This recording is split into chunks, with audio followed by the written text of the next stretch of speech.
Hello जनवरी 26 वाले CA final वाले students. आपका कल एग्जाम है और हो सकता है कि आप पीजीबीपी को लेकर के बहुत ज्यादा वरीड हो। ये वीडियो मैं मैराथन रिवीजन करा रहा हूँ पीजीबीपी के सारे इंपॉर्टेंट सेक्शंस का। लेकिन इसके अंदर मैंने प्रिजम्पटिव टैक्सेशन कवर नहीं किया है।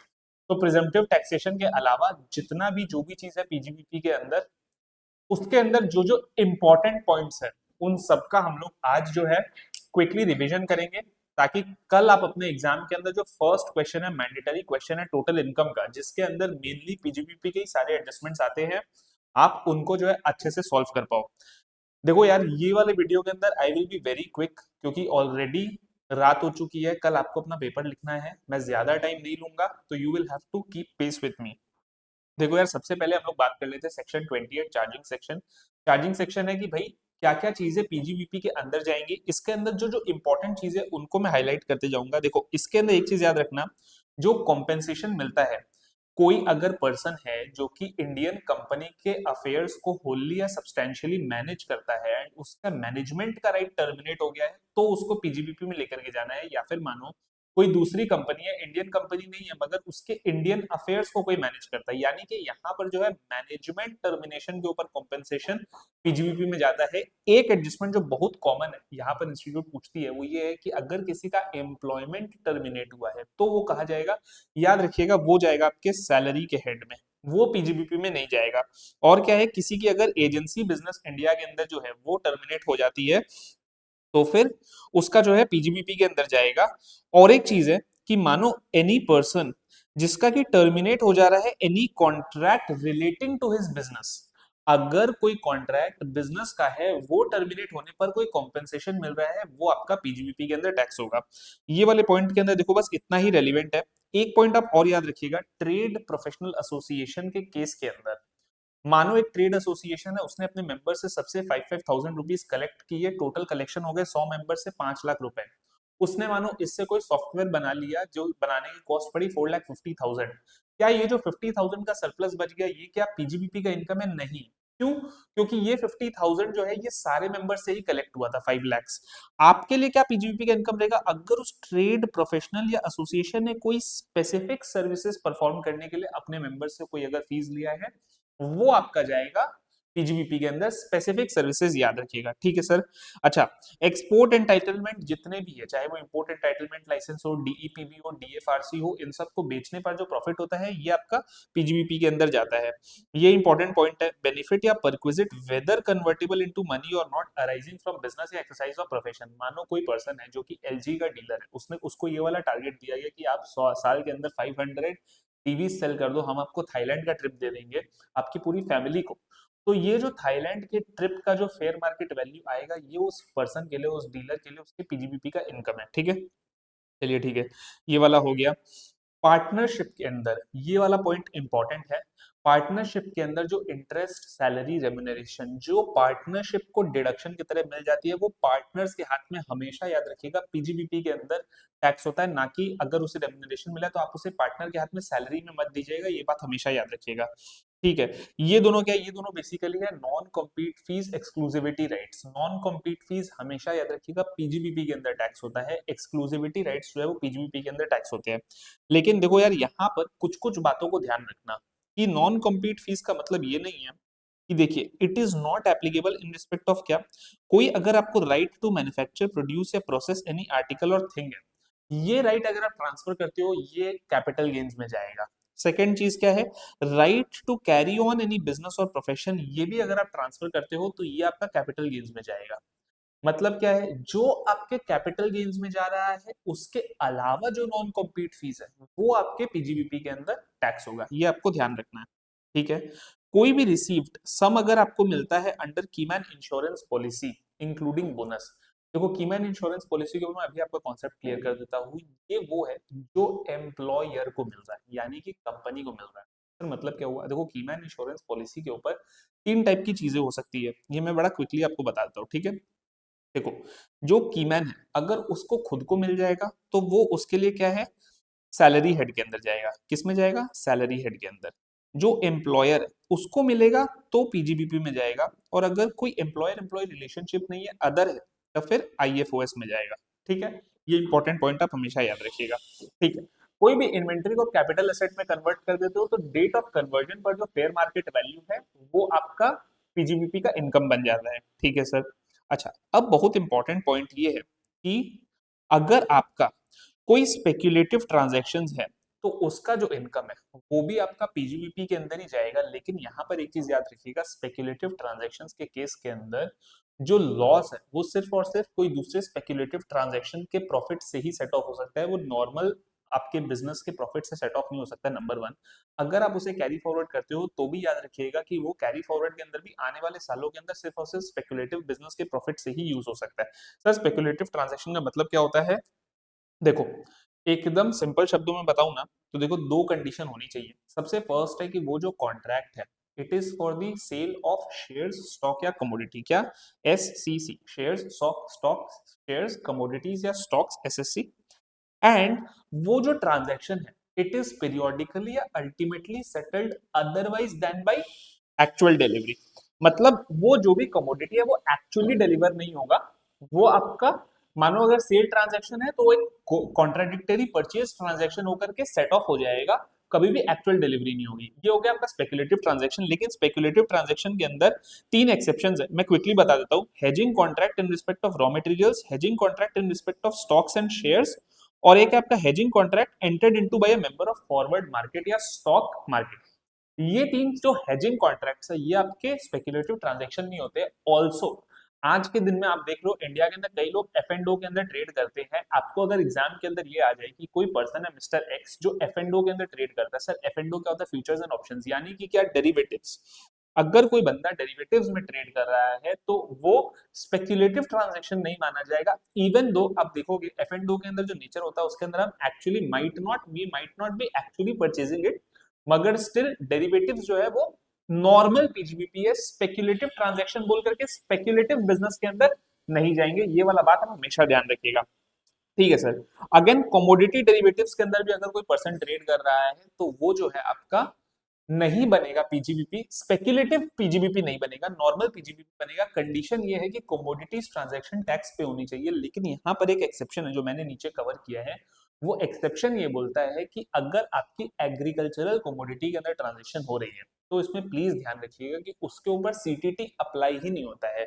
जब सीटीटी अप्लाई नहीं होता तो इवन दो बिना सीटीटी के हुआ तब भी वो नॉर्मल पीजीबीपी में जाएगा, स्पेक्यूलेटिव पीजीबीपी में नहीं जाएगा। ठीक है। अब तीन चीजें इंपॉर्टेंट है जो आपको क्या है मैं आपको बताता हूं। आपको जो एग्जाम के अंदर क्वेश्चन मिलेगा ना, देखो पीएल के अंदर ना क्रेडिट साइड में दिया रहेगा डिविडेंड मिला हुआ है, ठीक है, और आपको दिया रहेगा नेट प्रॉफिट फ्रॉम बिजनेस ये है। आपको क्या करना है? आपको डिविडेंड लेस करना है। क्यों डिविडेंड लेस करना है? एग्जाम के अंदर आपको ये भी बोल दे कि भाई जो डिविडेंड मिला है वो एक ऐसे पर्सन को मिला है जिसका काम ही है शेयर ट्रेडिंग करना। शेयर ट्रेडिंग करना मतलब क्या? शेयर उसके लिए स्टॉक इन ट्रेड है। तब भी याद रखिएगा डिविडेंड ऑन शेयर्स हमेशा आईएफओएस में टैक्स होता है, इवन दो शेयर्स मेरे स्टॉक इन ट्रेड है या नहीं है। सिमिलरली विनिंग्स फ्रॉम लॉटरीज जो है ये भी हमेशा आईएफओएस में टैक्स होता है। अगर कोई कॉम्पेंसेशन या एनहेंस्ड कॉम्पेंसेशन मिल रहा है तो उसके ऊपर जो इंटरेस्ट ये भी हमेशा आईएफओएस में टैक्स होता है। इसको भी आप याद रखिएगा। ये बहुत इंपॉर्टेंट है जो मैं आपके संग डिस्कस करना चाहता हूं, क्योंकि इसके ऊपर ना ये जो एक्सप्लेनेशन है ना ये पिछले साल यानी कि फाइनेंस एक्ट नंबर 2 ऑफ 2024 ने इसको इंट्रोड्यूस किया है, एक्सप्लेनेशन 3 टू सेक्शन 28। देखो यार कॉन्सेप्ट समझ लो, बहुत सिंपल है। देखो समझो कि आपको बिल्डिंग प्लस अदर असेट्स जो है मिला करके कोई पर्सन लीज दे रहा है, ठीक है। एक पर्सन है जिसका काम ही है लीज पर लेट आउट करना, ठीक है। अभी वो क्या लेट आउट कर रहा है? वो बिल्डिंग और कुछ अदर असेट्स मिला करके लेट आउट कर रहा है, ठीक है।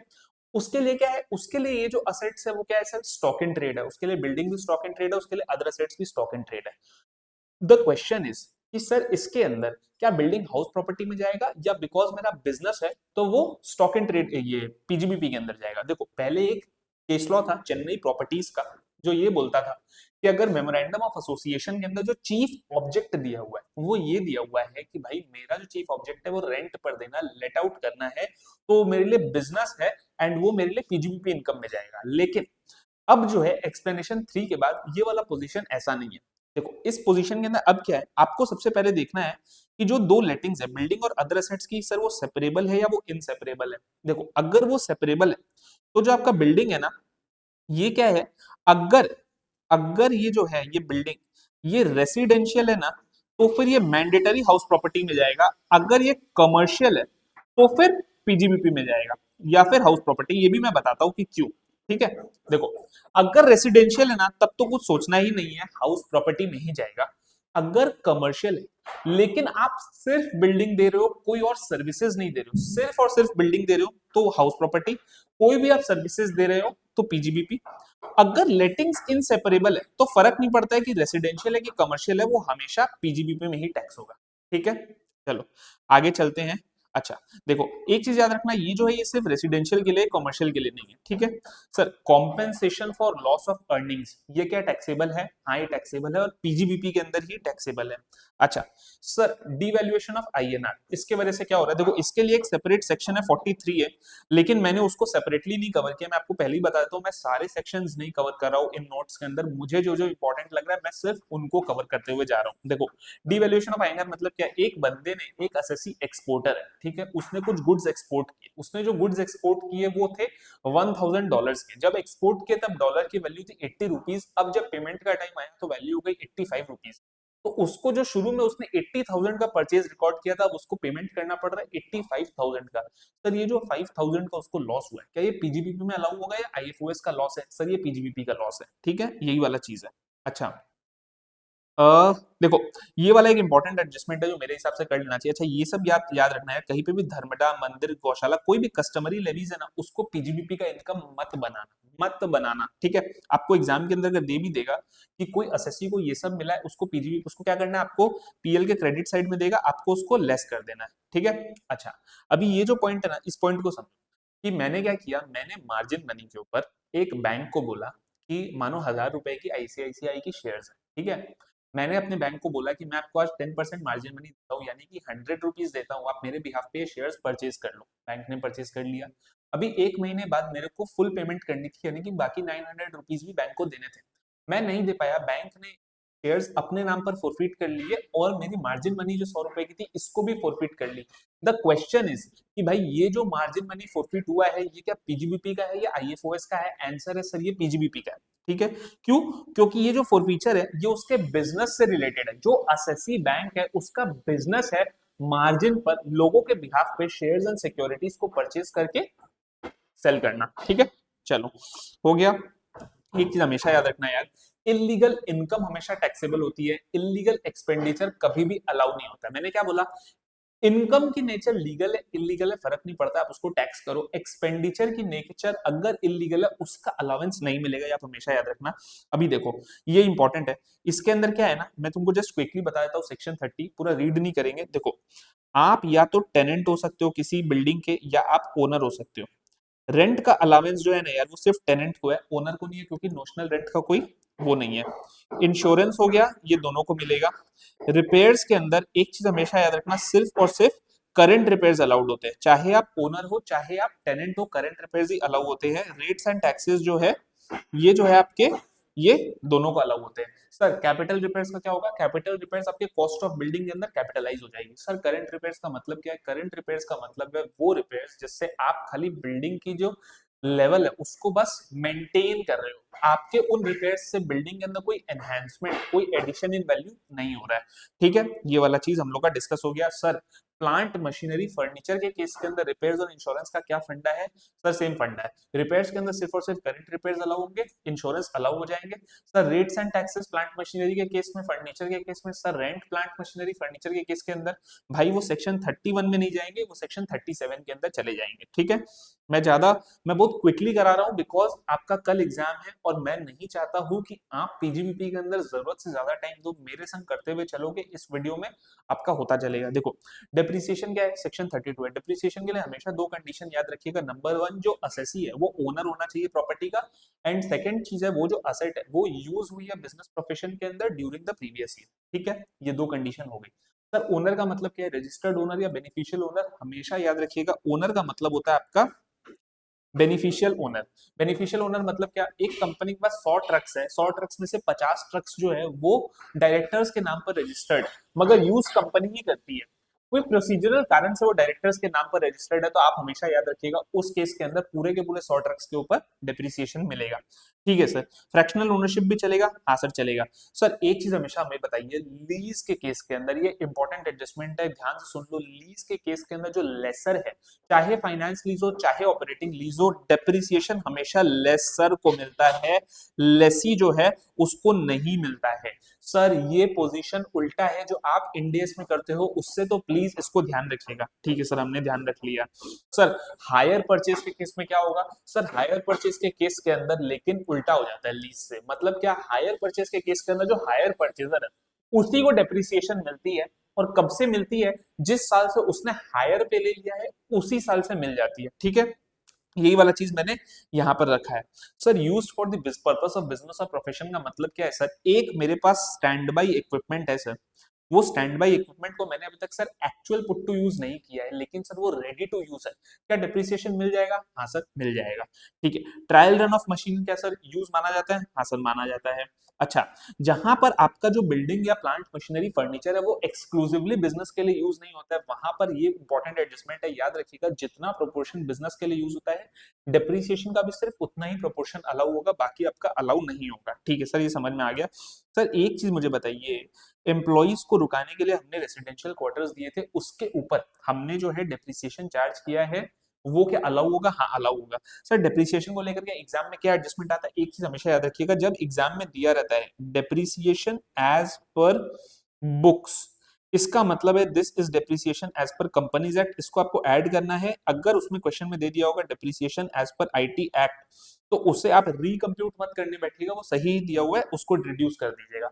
लेकिन अगर ये वाला पीस ऑफ इंफॉर्मेशन नहीं दिया हुआ है, उसका मतलब ये है कि आपको जो है असेट्स का शेड्यूल दिया रहेगा, रेट दिए रहेंगे, आप उसको मल्टीप्लाई करके डेप्रिसिएशन एक्चुअली निकाल लीजिएगा। सर कैसे मल्टीप्लाई करके कैसे निकालना है, क्या एडिशनल डेप्रिसिएशन है, सब कुछ अभी क्विकली डिस्कस कर लेते हैं। देखो एक चीज याद रखना, लैंड के ऊपर डेप्रिसिएशन नहीं मिलता है, मैंने पहले भी बोला था। जो रोड्स ब्रिजेस कल्वर्ट्स वेल्स ट्यूबवेल्स है, ये बिल्डिंग का पार्ट होते हैं। ठीक है सर। अभी सर जो है बुक्स जो है, ये याद रखिएगा, बुक्स जो है ये प्लांट मशीनरी का पार्ट होती है।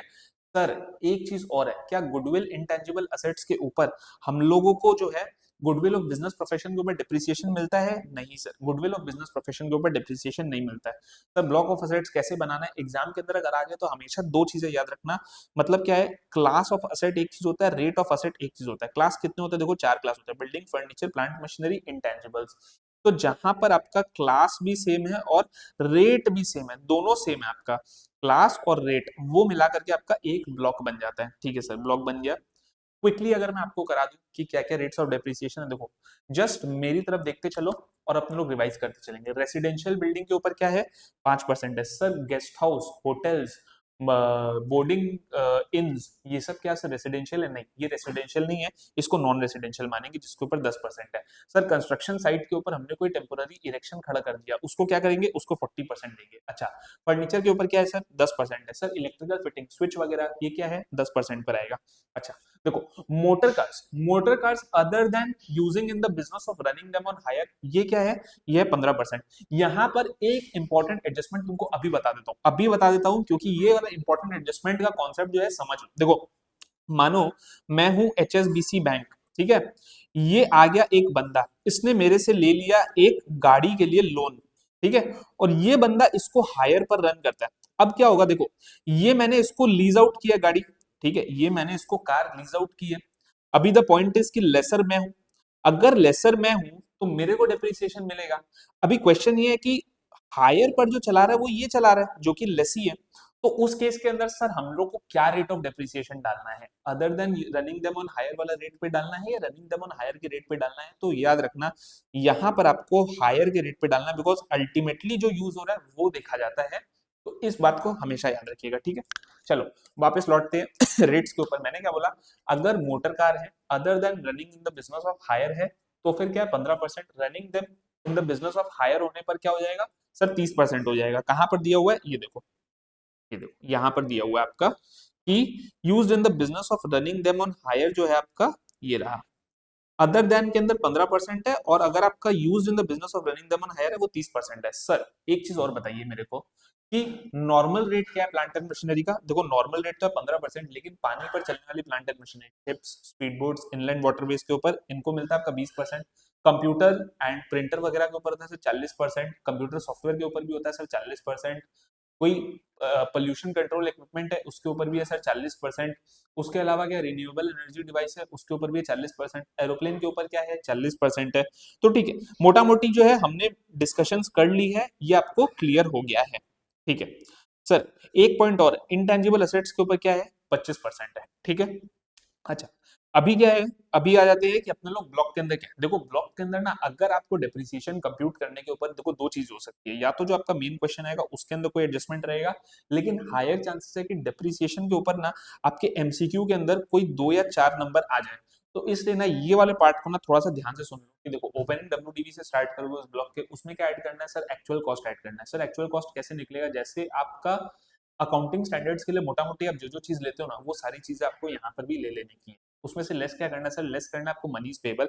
एक इंपॉर्टेंट एडजस्टमेंट यहाँ पर याद रखिएगा जो आपको इंस्टीट्यूट फंसा सकता है, वो ये है कि मानो बिल्डिंग का ब्लॉक है, गौर से सुनना, देखो बिल्डिंग का ब्लॉक है और आपका बिल्डिंग जो है ना वो दिखाएगा सेल हो रहा है। देखो वो क्या दिखाएगा, वो दिखाएगा आपका बिल्डिंग सेल हो रहा है मानो 100 करोड़ का, जिसका स्टैंप ड्यूटी वैल्यू है 125 करोड़। अब क्या होगा, आपके दिमाग में आ जाएगा सर सेक्शन 50C का गेम। आप सोचोगे सर सेक्शन 50C है तो लेस भी हम क्या करते हैं 125 कर देते हैं। भाई ये गलत हो जाएगा, लेस उतना ही होगा जितना एक्चुअल में मिला है। ये जो 50C के लिए है वो अलग है। ठीक है, ये याद रखना आप, ये कंफ्यूजन में मत आ जाना, ये एक इंपॉर्टेंट एडजस्टमेंट है यहाँ पर। ठीक है सर, ये हो गया।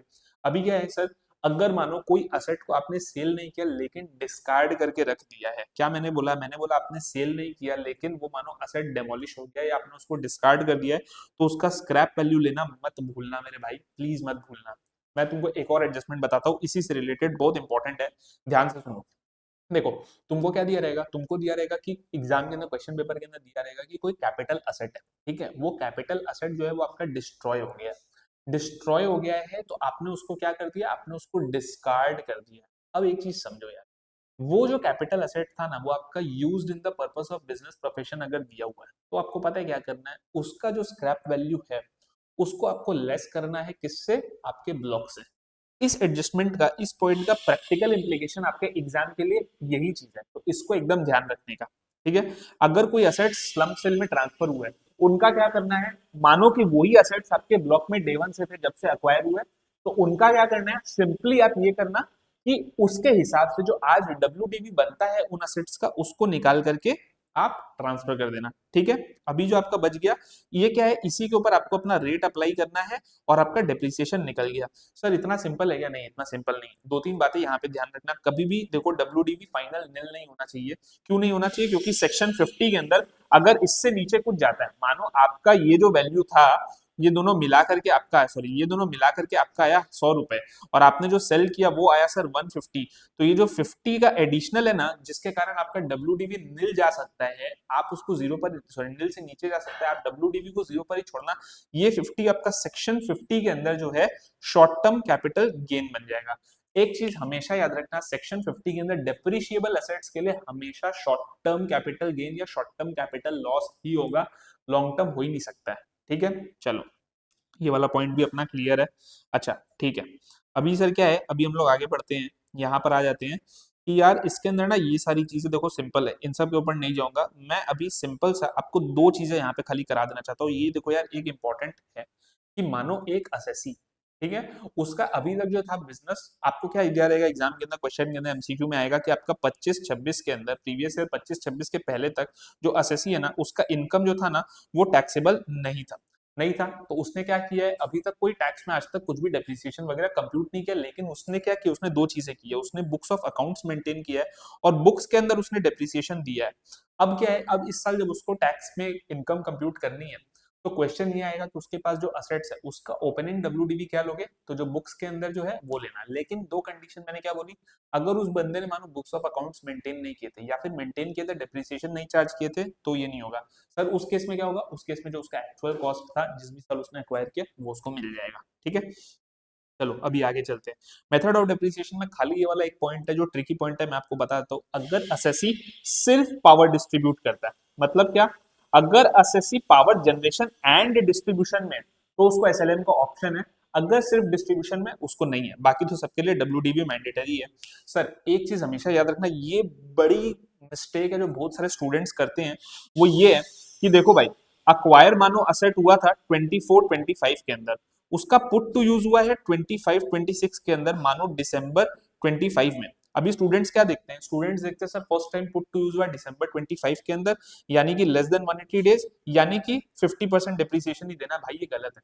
50% डिप्रिसिएशन उस केस में मिलता है जब आपका एक्विजिशन ईयर और पुट टू यूज का ईयर सेम होता है। मतलब क्या, अगर आपका जिस साल अक्वायर हुआ है उसी साल and put to use for less than 180 days हुआ तभी 50% है। अगले साल अगर आपने एक दिन के लिए भी पुट टू यूज कर लिया ना, आपको 100% रेट ऑफ डिप्रिसिएशन मिलेगा।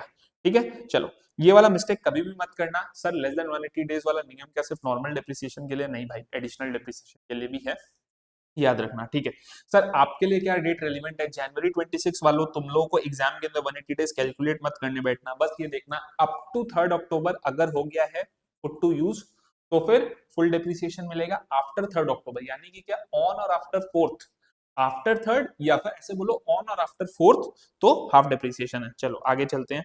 चलो हो गया ये वाला चीज। अच्छा देखो, अभी क्या है, succession amalgamation demerger business reorganisation. देखो इसके केस में क्या है, मानो डीमर्जर हुआ, ठीक है, एक असेट्स थे वो पहले डीमर्ज्ड कंपनी, रिजल्टिंग डीमर्ज्ड कंपनी के पास थे, साल के कोई एक पार्ट के अंदर वो रिजल्टिंग कंपनी के पास आ गए। अभी सर डेप्रिसिएशन कैसे मिलेगा? तो इन असेट्स को मान के चलो कि यही असेट्स ओनली असेट्स है ब्लॉक के अंदर।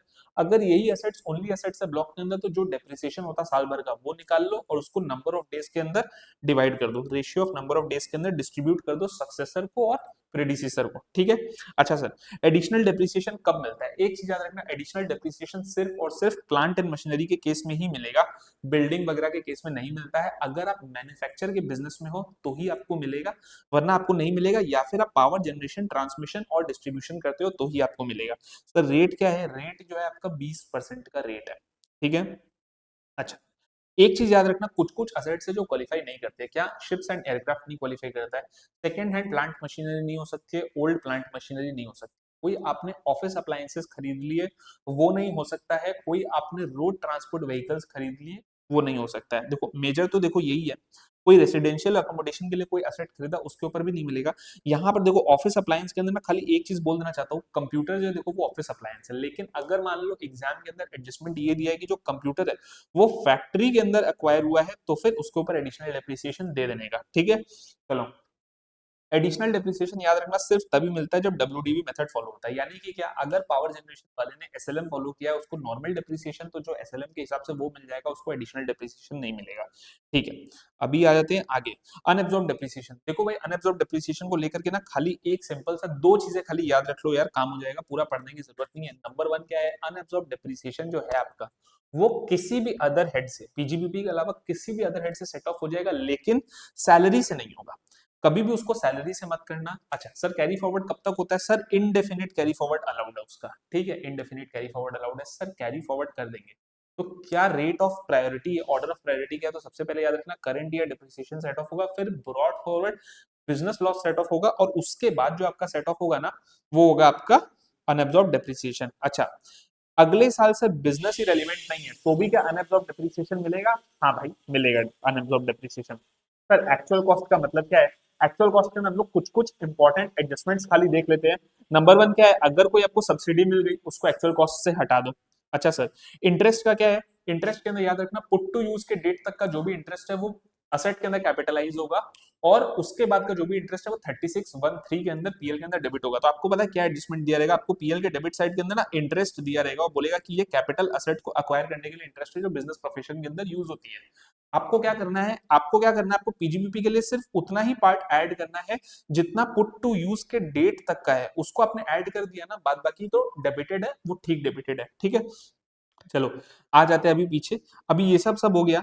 एक चीज याद रखना है, प्री प्रोडक्शन एक्सपेंसेस भी जो है ना ये सारे के सारे आपके डेबिट होते हैं, लेकिन मानो प्री प्रोडक्शन के दौरान आपने जो गुड्स मैन्युफैक्चर किए उनको आपने सेल कर दिया तो उसको जो है ना उसको पीजीबीपी इनकम का पार्ट मत बनाना, उसको क्या करना, उसको कॉस्ट से रिड्यूस करना। मतलब क्या, प्री प्रोडक्शन के जो एक्सपेंस है उसको कॉस्ट में ऐड करना और प्री प्रोडक्शन के अंदर जो सेल हुआ है उसको लेस करना, जो नेट फिगर आएगा ना ये आपका ऐड होगा कॉस्ट ऑफ एक्विजिशन के अंदर। ठीक है सर, चला गया। कभी भी बॉस रीवैल्यूएशन जो है ना, ये आपके कॉस्ट का रीवैल्यूएशन के ऊपर देखो कभी भी डेप्रिसिएशन नहीं मिलती है। मतलब क्या आपको अगर देके रखेगा एग्जाम के अंदर एडजस्टमेंट की भाई कंपनीज एक्ट के हिसाब से रीवैल्यूएशन हुआ, ऊपर नीचे कोई फर्क नहीं पड़ता, इग्नोर कर देना, उसके ऊपर कभी भी डेप्रिसिएशन नहीं मिलेगा।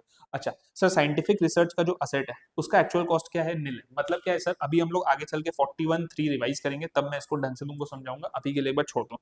अच्छा ये वाला हो गया, ये वाला हो गया। देखो गिफ्ट इनहेरिटेंस के केस में एक चीज याद रखना, गिफ्ट इनहेरिटेंस पे कोई प्रॉपर्टी मिली है, उसकी एक्चुअल कॉस्ट क्या होगी? Cost to previous owner minus depreciation जो अलावेबल है, ठीक है, वो हो जाएगा। अच्छा सर, एक्सप्लेनेशन 3 क्या बोलता है? देखो एक्सप्लेनेशन 3 आपका री एक्विजिशन ऑफ असेट्स का केस बड़ा ही सिंपल है। देखो सॉरी, एक्सप्लेनेशन 3 री एक्विजिशन नहीं है, वो एक्सप्लेनेशन 4 है। एक्सप्लेनेशन 3 क्या बोलता है? एक्सप्लेनेशन 3 बोलता है कि एक असेसी है, ठीक है, उसने कोई असेट को अपने बिजनेस प्रोफेशन के अंदर यूज किया था। उसने क्या किया था? उसने एक असेट को अपने बिजनेस प्रोफेशन के अंदर यूज किया था। अभी ये वाला असेट को ये किसी और को ट्रांसफर कर रहा है, और at a much higher value than the fair market value transfer कर रहा है। और जो एओ है ना, उसको ऐसा लगता है कि ये हायर वैल्यू पे ट्रांसफर करने का जो ऑब्जेक्टिव है वो सिर्फ और सिर्फ ये है कि इसको हायर डेप्रिसिएशन चार्ज करना है इस बंदे को। तो वो क्या कर सकता है? वो जॉइंट कमिश्नर का अप्रूवल लेकर के ये बोल सकता है कि एक्सप्लेनेशन 3 के अंदर इस बंदे के लिए जो एक्चुअल कॉस्ट बनेगी ना, वो बनेगी इस बंदे के बुक्स के अंदर जो रिटर्न डाउन वैल्यू है वो, ना कि जो एक्चुअल फेयर मार्केट वैल्यू है वो, ठीक है। एक चीज इसके अंदर याद रखना है यार दोस्त, कि यहाँ पर ना इंस्टीट्यूट आपको पता है क्या बोल के फंसाता है? देखो इंस्टीट्यूट आपको क्या बोल करके फंसाता है, ये बोलता है कि मिस्टर ए ने जो असेट ट्रांसफर की है मिस्टर बी को, ये ए है ये बी है, फेयर मार्केट वैल्यू मानो थी 1 लाख, इसने इसको ट्रांसफर कर दिया 3 लाख पर, ठीक है। अभी एक चीज याद रखना यार, मिस्टर ए के जो ब्लॉक से जो आप रिड्यूस करोगे ना, वो रिड्यूस पूरे के पूरे 3 लाख ही होंगे बॉस, वो रिड्यूस पूरा 3 लाख होगा, लेकिन मिस्टर बी के जो ब्लॉक के अंदर ऐड होगा, वो ऐड होगा सिर्फ 1 लाख। तो ये वाले चीज को ना यार हमेशा याद रखना, स्टूडेंट्स यहाँ पे कंफ्यूज कर जाते हैं। वो लोग क्या करते हैं? वो लोग ये सोचते हैं कि यहाँ पर 1 लाख ऐड हो रहा है तो यहाँ पर रिड्यूस भी 1 लाख होगा, ऐसा नहीं है। जिस बंदे के ब्लॉक से गया उसके ब्लॉक से पूरा ही अमाउंट जाएगा, जिस बंदे के ब्लॉक में आया उसको सिर्फ जो एक्चुअल रीजनेबल है वो ही ऐड होगा, ठीक है। एक्सप्लेनेशन 4 क्या है? एक्सप्लेनेशन 4 है रीएक्विजिशन का। मतलब क्या? मैं एक असेट को यूज करता था अपने बिजनेस प्रोफेशन में, मैंने मिस्टर बी को ट्रांसफर किया, मिस्टर बी ने मिस्टर सी को ट्रांसफर किया, मिस्टर सी ने मिस्टर डी को ट्रांसफर किया, मिस्टर डी से आज मेरे को वापस रीअक्वायर हो गया। तो मेरे लिए सर एक्चुअल कॉस्ट क्या रहेगा? एक्चुअल कॉस्ट रहेगा will be lower of the two. Lower of the two क्या? नंबर 1, जब मैंने ट्रांसफर किया था फर्स्ट टाइम, तब जो डब्ल्यू था, और अभी जो मैं रीअक्वायर कर रहा हूँ, रीएक्विजिशन का price whichever is lower, ठीक है, ठीक है। चलो अभी क्या है? Sale and lease back. Sir sale and lease back के केस के अंदर भी सेम का सेम ट्रांजेक्शन है। मैंने किसी को सेल किया, उसने किसी और को सेल किया है, जो भी ट्रांसफर किया, और उससे मैंने लीज ले लिया, या फिर मैंने इसको दिया, इसी से मैंने वापस लीज में ले लिया। अगर ऐसा होगा तो जो लेसर है ना, उसको जो एक्चुअल कॉस्ट पड़ेगा ना, वो क्या पड़ेगा? जो मेरा डब्ल्यू है वो पड़ेगा, ठीक है। चलो ये हो गया। एक चीज याद रखना boss, sale and lease back के लिए जो है एक्सप्लेनेशन 4 जो है, ये आपका जो है ओवरराइड करता है एक्सप्लेनेशन 3 को, ये हमेशा याद रखना। अच्छा अभी जो है मैं इंपॉर्टेंट खाली कराता हूँ। देखो कोई भी अगर आपने जीएसटी का क्रेडिट ले लिया ना, तो उसको आप क्या करना, अपने एसेट के एक्चुअल कॉस्ट से रिड्यूस कर देना, उसको रख के मत रखना। अच्छा सर, ये एक इंपॉर्टेंट क्वेश्चन है, ये एक इंपॉर्टेंट एडजस्टमेंट है जो कई बार आ जाती है। देखो सब्सिडी, मैंने आपको शुरू में क्या बोला था, कोई असेट से रिलेटेड अगर स्पेसिफिक सब्सिडी मिल जाए तो उसको तो असेट के कॉस्ट से रिड्यूस कर देना। सर द क्वेश्चन इज कि मेरे को जो सब्सिडी मिली सर, मानो सर मेरे को 150 रुपीज की सब्सिडी मिली on construction of an entire factory, जिसके अंदर सर फैक्ट्री भी था, लैंड भी था, प्लांट एंड मशीनरी भी था। अभी सर मेरे को जो रिडक्शन मिलेगा, मानो ये जो है मेरे को 150 का मिला, ये मेरे को मिला 1500 रुपए जो मैंने खर्चा किया, 500 फैक्ट्री के बिल्डिंग के ऊपर, 500 लैंड के ऊपर, 500 प्लांट एंड मशीनरी के ऊपर। सर ये जो मेरे को 150 का मेरे को रिड्यूस करना है, किससे करना है? तो 50 आपका लैंड, 50 आपका बिल्डिंग से रिड्यूस होगा, 50 आपका प्लांट मशीनरी से रिड्यूस होगा, लैंड से कुछ भी रिड्यूस नहीं। मतलब क्या कि लैंड से रिड्यूस आप कर दो, बट द पॉइंट इज कि बिल्डिंग से सिर्फ 50 रिड्यूस होगा, प्लांट मशीनरी से भी सिर्फ 50 रिड्यूस होगा। मेरा बोलना है प्रोपोर्शन करके, जिस असेट के कॉस्ट का जितना प्रोपोर्शन है, उस प्रोपोर्शन पर वो सब्सिडी उतने से रिड्यूस करेगा, ठीक है। चलो अभी क्या है कि देखो, अगर इंडिया के बाहर किसी नॉन रेसिडेंट ने कोई असेट को अक्वायर किया है, तो उसने अगर इंडिया के अंदर उस असेट को ट्रांसफर किया है for the purpose of business profession, तो जो आपको डिप्रिसिएशन, जो आपका एक्चुअल कॉस्ट पड़ेगा, वो आपका एक्चुअल कॉस्ट रहेगा अक्वायर करते समय जो प्राइस थी less depreciation that would have been allowable in that period, वो करके आपको आज जो मिलेगा वो आपको लेना है। ठीक है सर, ये अपना हो गया। एक्सप्लेनेशन 13 देखो, एक्सप्लेनेशन 13 क्या बोलता है कि अगर किसी असेट के ऊपर आपने सेक्शन 35 एडी का स्पेसिफाइड बिजनेस का 100% डिडक्शन ले लिया और अब जब आप उसको बिजनेस में ट्रांसफर करते हो तो आपके लिए जो एक्चुअल कॉस्ट रहेगी वो निल रहेगी। ठीक है, चलो सर समझ में आ गया। सर एसएलएम बेसिस पर जो पावर जनरेटिंग यूनिट्स को जो डेप्रिसिएशन मिलता है उसका कॉन्सेप्ट हम लोग को क्विकली बता दीजिए। देखो मैं आपको क्विकली बताता हूँ। ये जो है ये वन टाइम ऑप्शन है, फर्स्ट ईयर में ही मिलता है। सर ये ऑप्शन कब तक एक्सरसाइज कर सकते हैं? Up to the due date of filing return of income under section 139 वाली ऑप्शन एक्सरसाइज हो सकता है। सर एक बारी ऑप्शन एक्सरसाइज हो गया, आने वाले हर साल के लिए वाला ऑप्शन फिक्स है। तो अगर आपको एग्जाम के अंदर क्वेश्चन में ये बोल दे असेसी जो है वो पावर जनरेटिंग यूनिट है और उसने पिछले साल ये वाला ऑप्शन ले लिया था, तो इस साल आप उसको जो है एसएलएम पे मत देना।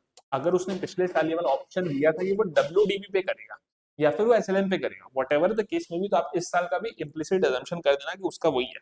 सर यहाँ पर एक टर्मिनल डेप्रिसिएशन एंड एक बैलेंसिंग चार्ज का एक कॉन्सेप्ट आता है। सर इसका मतलब क्या है? देखो कोई असेट है जिसके ऊपर आपने एसएलएम पे डेप्रिसिएशन क्लेम किया था, ठीक है, अब आपने उस असेट को बेच दिया। आपने क्या कर दिया? आपने उस असेट को बेच दिया। अब आपको क्या करना है? देखो आपको क्या करना है, जो आपका जिस साल आपने उसको सेल किया या वो डिस्ट्रक्ट हुआ, डेमोलिश हुआ, उस साल का उसका ओपनिंग डब्ल्यूडीवी निकालो। क्या निकालो? ओपनिंग डब्ल्यूडीवी निकालो और जो सेल कंसिडरेशन है वो निकालो, कितने में बेचा। अब आप कंपेयर करो। देखो अगर आपका ओपनिंग डब्ल्यूडीवी से कम है, यानी कि क्या, आपका ओपनिंग डब्ल्यूडीवी जो है वो मानो 100 आया, आपने सेल किया 80 में, तो ये जो 20 है ना, ये आपका हो गया टर्मिनल डेप्रिसिएशन। ये क्या हो गया? टर्मिनल डेप्रिसिएशन हो गया। ठीक है, लेकिन मानो अगर ईयर ऑफ एक्विजिशन और ईयर ऑफ सेल सेम है, तो फिर वो क्या हो जाएगा? वो कैपिटल लॉस हो जाएगा, वो टर्मिनल डेप्रिसिएशन। सर मानो ओपनिंग डब्ल्यूडीवी था 100, मैंने जो है 120 का सेल कर दिया, तो ये जो 20 रुपीज एक्स्ट्रा है ना, ये आपका क्या हो जाएगा? बैलेंसिंग चार्ज 41(2) में, और ये पीजीबीपी में टैक्स होगा। ठीक है, चलो ये वाला चीज उतना हो गया। डेप्रिसिएशन देखो यार हमेशा मैंडेटरी होता है, ऑप्शनल नहीं होता है। ठीक है, अभी क्या है 32 एडी में नहीं कराऊंगा। अभी अपने क्विकली आ जाते हैं सेक्शन 33 एबी के ऊपर। देखो सेक्शन 33 एबी बहुत सिंपल है, याद रखना। टी कॉफी रबर के केस के अंदर आपको क्या देखना है? जो कंपनी है उसके पास एक चॉइस है, सर कब तक डिपॉजिट कर सकते हैं? डिपॉजिट करने का 6 months from the end of the previous year या due date of return filing, whichever is earlier, whichever is earlier. ठीक है, तब तक में सर कितना मैक्सिमम डिपॉजिट कर सकते हैं? मैक्सिमम जो है आपका 40% ऑफ द प्रॉफिट बिफोर क्या? Brought forward business loss and before क्या? Claiming deduction under section 33 AB. इन दोनों के पहले जो आपका पीजीबीपी का इनकम है, सारे एडजस्टमेंट्स कर दो सेक्शन 28 से लेकर के सेक्शन 43 बी तक का, सारे एडजस्टमेंट्स कर दो except 33 AB, except brought forward business loss. जो बच गया उतना आप रिड्यूस कर दो। अब जो आपने सर रिड्यूस कर दिया उसमें से क्या है, मानो अगर टी वाला है तो आपको क्या हो जाएगा? उसका 40% जो है वो होगा आपका taxable PGBP income, 60% agricultural income है जो वैसे भी सेक्शन 10 के अंदर एग्जेम्प्ट है। ठीक है सर, अभी क्या है, एक चीज आप याद रखिएगा यार कि यहाँ पर जो है ना, जो भी आपका ग्रोइंग एंड मैन्युफैक्चरिंग हो रहा है, देखो वो इंडिया में होना जरूरी है। मानो आपको देके रखा है कि आपका जो टी प्लांट है वो श्रीलंका कोलंबो के अंदर है, तो उसके ऊपर आपको जो है 33 एबी का बेनिफिट नहीं मिलेगा। इसको आप प्लीज अच्छे से याद रख लेना दिमाग के अंदर। ठीक है, आपने सर कोई भी अगर मानो डिपॉजिट से आपने विड्रॉल, आप किस किस चीज में कर सकते हो? जो आपको स्कीम के अंदर स्पेसिफाइड है आप उसी से विड्रॉल कर सकते हो, वरना आप नहीं कर सकते हो। सर क्लोजर ऑफ बिजनेस के ऊपर, डिसोल्यूशन के ऊपर जो आपने विड्रॉ किया वो क्या होगा? वो पूरा का पूरा टैक्सेबल होगा, लेकिन डेथ के ऊपर, पार्टीशन के ऊपर, लिक्विडेशन के ऊपर टैक्स नहीं होगा। अभी मैं आपको एक कॉन्ट्रास्ट करके दिखाऊंगा 33 एबीए से, तो आपको बेटर क्लैरिटी आएगी कि वहां पर क्लोजर पर क्या होता है। अभी आप मान करके चलो ये दो इवेंट है तो टैक्सेबल है, ये जो दो इवेंट है तो नॉन टैक्सेबल है। ठीक है, अच्छा अभी क्या है सर, आपने अगर यूटिलाइज किया, मिस यूटिलाइज किया, तो क्या होगा? जिस साल मिस यूटिलाइज किया उस साल जितना अमाउंट मैंने मिस यूटिलाइज किया है वो मेरा टैक्सेबल इनकम बन जाएगा। एट द सेम टाइम मैंने कोई अमाउंट विड्रॉ किया लेकिन मैंने उसको ईयर एंड तक अनयूटिलाइज्ड छोड़ दिया, तो जो आपने अनयूटिलाइज्ड छोड़ दिया वो वाला पार्ट जो है आपका ईयर ऑफ विड्रॉवल के अंदर ही टैक्स हो जाएगा। अच्छा सर, ये वाला पॉइंट हम लोग को समझ में आ गया। सर एक चीज और बताइए, मानिए कि सर मैंने कोई असेट अक्वायर किया था यूज करके in accordance with the scheme. अभी सर उस असेट को क्या मैं सेल कर सकता हूँ? आप बिल्कुल सेल कर सकते हो, लेकिन after 8 years from the end of the previous year in which it was acquired. अगर उसके पहले आपने कर दिया तो जो कॉस्ट ऑफ असेट है ना, विदाउट टेकिंग डेप्रिसिएशन, तो वो वाला कॉस्ट ऑफ असेट आपके इनकम के अंदर ऐड हो जाएगा। सर क्या हम असेट के ऊपर डेप्रिसिएशन ले सकते हैं? नहीं, हम नहीं ले सकते सेक्शन 32 के अंदर। ठीक है, अच्छा सर एक चीज मेरे को बताइए कि अभी अगर हम लोगों को सेक्शन 33 एबी का क्वेश्चन आ जाए तो हम लोगों को कैसे सॉल्व करना चाहिए? देखो मैं तुमको बताता हूँ, सेक्शन 33 एबी का क्वेश्चन अगर तुम्हारे आ जाए ना, उसको सॉल्व करने का तरीका पता है क्या होना चाहिए? देखो उसको सॉल्व करने का तरीका कुछ ऐसा होगा तुम्हारा कि तुम क्या करोगे, तुम स्टार्ट करोगे नेट प्रॉफिट जो भी तुम्हारे को देके रखा होगा क्वेश्चन के अंदर, उससे स्टार्ट करना। उसमें तुम क्या क्या ऐड करना, जो भी एडजस्टमेंट है तुम्हारे सेक्शन 28 से 43B के, उन सबको करना। उसके बाद तुम क्या करना कि निकालना 33AB का जो डिडक्शन है वो, ठीक है, वो तुम निकाल दोगे। उसके बाद तुम क्या करना, तुम ऐड करना जो तुम्हारा अनयूटिलाइज्ड अमाउंट है कोई विड्रॉवल का, वो जो तुम्हारा मिस यूटिलाइज्ड अमाउंट है वो, plus cost of asset without depreciation. देखो ऐसे तो डेप्रिसिएशन ले नहीं सकते, अगर क्वेश्चन के अंदर देख के रखे और बंदे ने डेप्रिसिएशन लिया तो भी आप क्या है, विदाउट डेप्रिसिएशन उस असेट को लोगे जिसको आपने ट्रांसफर कर दिया विद इन 8 ईयर्स। अगर आपने ट्रांसफर नहीं किया तो ऐड करने की जरूरत ही नहीं है, वो तो इन अकॉर्डेंस। अगर आपने with in 8 years from the end of the previous year in which it was acquired transfer कर दिया, तो उसके कॉस्ट को भी आप ऐड करना। अब जो आपका अमाउंट आ गया ना, इस अमाउंट का आप क्या करना, 40% या 35% या 25% एज द केस में भी निकालना। और अब जो आपका बच गया, इससे आप क्या करना, ब्रॉट फॉरवर्ड बिजनेस लॉस को लेस करके जो आपका अमाउंट बच गया, यही सर आपका टैक्सेबल अमाउंट है। सर ये पूरा का पूरा फॉर्मेट अगर आप फॉलो कर लोगे ना, आपका 33AB का पूरा क्वेश्चन बन जाएगा। ठीक है, ये आपका क्लियर हो गया। अच्छा सर, क्लियर हो गया। सर ये वाले रेट्स एक बार आप देख लीजिएगा, आपके लिए बेनिफिशियल होंगे। अभी सर मैंने आपको जो बोला था कि साइट रिस्टोरेशन फंड 33ABA के संग मैं कॉन्ट्रास्ट करूंगा। देखो तीन चार बातें जो डिफरेंस है, बाकी कोई फर्क नहीं पड़ता है। वहां पर क्या था, टी कॉफी रबड़ के लिए था, यहाँ पर पेट्रोलियम नेचुरल गैस के एक्सप्लोरेशन के लिए है। यहाँ पर भी इन इंडिया है, वहां पर भी इंडिया है। सर वहां पर सर कब तक हम डिपॉजिट कर सकते हैं, 6 months from the end of previous year या return filing whichever is lower. यहाँ पर सर आपको करना है before the end of the previous year, ये बात याद रखिएगा। सर वहां पर था 40%, यहाँ पर है 20%। ठीक है, अभी सर वहां पर नबार्ड के संग अकाउंट खोलना था, यहाँ पर एसबीआई के संग आपको अकाउंट खोलना पड़ता है। अच्छा ठीक है, अभी सर एक चीज मेरे को बताइए, विड्रॉवल के केस में आपने बोला था कि वहां पर एक डिफरेंस है, क्या डिफरेंस है? देखो एक चीज याद रखना कि वहां पर क्या था कि अगर आपका क्लोजर हो रहा है या फिर डिसोल्यूशन हो रहा है तो पूरा अमाउंट टैक्सेबल था। यहाँ पर कैसा है, यहाँ पर चाहे कोई भी इवेंट हो, क्लोजर हो, डिसोल्यूशन हो, डेथ हो, लिक्विडेशन हो, फर्क नहीं पड़ता है। आपका जो है जितना अमाउंट आपने विड्रॉ किया माइनस जो अमाउंट आपका पेबल है to central government by way of profit या प्रोडक्शन शेयर, जो नेट बचेगा वो आपका पीजीबीपी के अंदर टैक्स होगा। बाकी सर असेट को लेकर के, मिस यूटिलाइजेशन को लेकर के, अनयूटिलाइजेशन को लेकर के जो प्रोविजंस 33AB के अंदर थे वही प्रोविजंस 33ABA के अंदर भी है, कोई डिफरेंस नहीं है। चलो यार ये वाला चीज भी हो गया। अभी सर आ जाते हैं साइंटिफिक रिसर्च के ऊपर। देखो साइंटिफिक रिसर्च के अंदर ना, ये जो चार्ट है बस इसी से पढ़ लो, तुम्हारा पूरा का पूरा काम बन जाएगा। देखो इस चार्ट के अंदर मैंने क्या क्या डाला है। देखो साइंटिफिक रिसर्च को ना दो पार्ट में डिवाइड कर देते हैं, क्या, आपका इन हाउस रिसर्च एंड आपका आउटसोर्स कर दिया। देखो इन हाउस रिसर्च के अंदर हमेशा याद रखना कि जो तुम्हारा रिलेटेड टू असेसीज बिजनेस है ना तभी अलाउ होगा, वरना अलाउ नहीं होगा। भाई कोई भी बंदा कर सकता है, कंपनी, इंडिविजुअल, कोई भी हो सकता है, उसको सेक्शन 35 के अंदर इन हाउस रिसर्च का डिडक्शन मिल जाएगा। अच्छा, इन हाउस रिसर्च के अंदर सर दो पार्ट होती है, एक होती है during the course of business, एक होता है बिफोर कमेंसमेंट। बिफोर कमेंसमेंट के अंदर याद रखना maximum 3 years before the date of commencement of business का ही खर्चा मिलेगा, बाद बाकी नहीं मिलेगा। ड्यूरिंग द कोर्स के अंदर क्या रेवेन्यू एक्सपेंडिचर है 100% अलाउ होगा। कैपिटल एक्सपेंडिचर है तो 3514 रेट विद 35(2) के अंदर ये बोलता है कि लैंड का नहीं मिलेगा, बिल्डिंग का या कोई भी अदर कैपिटल एक्सपेंडिचर का 100% मिल जाएगा। अभी सर आ जाते हैं 3 साल पहले का जो खर्चा है उसका, उसके अंदर सर दो पार्ट है। देखो रेवेन्यू के अंदर हमेशा याद रखना it has to be certified by the prescribed authority. Capital expenditure के अंदर सर्टिफिकेशन की कोई रिक्वायरमेंट नहीं है, अगर सर्टिफिकेशन नहीं भी है तो भी चलेगा। आपको एग्जाम के अंदर ऐसे ही कंफ्यूज करेगा, बोलेगा 3 साल पहले का जो रेवेन्यू है वो तो सर्टिफाइड अमाउंट दे देगा, कैपिटल एक्सपेंडिचर के अंदर बोलेगा कि इट इज नॉट सर्टिफाइड। भाई फर्क नहीं पड़ता है, अगर सर्टिफाइड नहीं भी है तो भी मिल जाएगा, लेकिन क्या मिलेगा, लैंड का नहीं मिलेगा, बाद बाकी का 100% मिल जाएगा। सर कौन से साल में मिलेगा, in the previous year in which the business commences. Sir एक चीज और समझिएगा, revenue expenditure during the course के अंदर तो सारा का मिल जाता है, प्रीवियस अगर 3 सालों का है before the commencement of business है तो सिर्फ दो ही का मिलेगा, क्या, मटेरियल का मिलेगा, सैलरी का मिलेगा, लेकिन सैलरी के अंदर परक्विजिट्स का नहीं मिलेगा और अदर रेवेन्यू एक्सपेंडिचर का तो नहीं मिलेगा। सर परक्विजिट्स का एग्जांपल दे दिया, मानो रेंट फ्री एकोमोडेशन दे दिया, कोई क्लब फैसिलिटी दे दी, कोई गाड़ी दे दी, इन सब का नहीं मिलेगा। प्योर प्ले जो सैलरी है उसका मिलेगा, बाद बाकी का नहीं मिलेगा। सर इन हाउस रिसर्च के अंदर एक सेक्शन और आता है 35(2)AB, मेरी तरफ देखो एकदम क्विकली करा दूंगा। 35(2)AB क्या बोलता है, नंबर 1 सिर्फ कंपनी को मिलेगा, वो कंपनी क्या कर रही है, या तो मैन्युफैक्चरिंग कर रही है या फिर बायोटेक्नोलॉजी के अंदर है। भाई मैन्युफैक्चरिंग भी क्या कर रही है, उस आइटम का कर रही है जो कि 11th शेड्यूल के अंदर है, नहीं है, मतलब क्या 11th शेड्यूल के अंदर लो प्रायोरिटी आइटम्स है उसका मैन्युफैक्चरिंग कर रही है, कोई साइंटिफिक रिसर्च का बेनिफिट नहीं है। उसके अलावा कोई भी मैन्युफैक्चरिंग करो मिल जाएगा साइंटिफिक रिसर्च का बेनिफिट। अच्छा अभी क्या होता है देखो, इस केस के अंदर क्या है, ये है आपका during the course of the business scientific research कर रही है। तीन पार्ट ले लेते हैं। लैंड नहीं मिलेगा, उसका डेप्रिसिएशन। देखो 35(2) भी ये बोलता है कि बिल्डिंग का भी नहीं मिलेगा, ठीक है। और बाकी कैपिटल एक्सपेंडिचर है, रेवेन्यू एक्सपेंडिचर का मिल जाएगा। लेकिन यहां पर ना बॉस एक कैच है। क्या कैच है? क्वेश्चन के अंदर आपको देगा कंपनी जो बायोटेक्नोलॉजी बिजनेस के अंदर है और उसने बिल्डिंग किया, आपके दिमाग में आ जाएगा सर 35(2) भी है, हम उसको डिडक्शन नहीं देंगे। लेकिन भाई एक चीज याद रखना, 35(2) के अंदर नहीं मिलेगा तो क्या हुआ, वो जो कंपनी है वो इन हाउस रिसर्च कर रही है और during the course of its business उसने कैपिटल एक्सपेंडिचर किया, तो उसको 35(1)(4) के अंदर रेड विद 35(2) डिडक्शन मिल जाएगा। तो यही बात मैंने यहाँ पर लिखी है कि बिल्डिंग का डिडक्शन साइंटिफिक रिसर्च के केस में मिल जाएगा, बस इतना ही याद रख करके चले जाओ।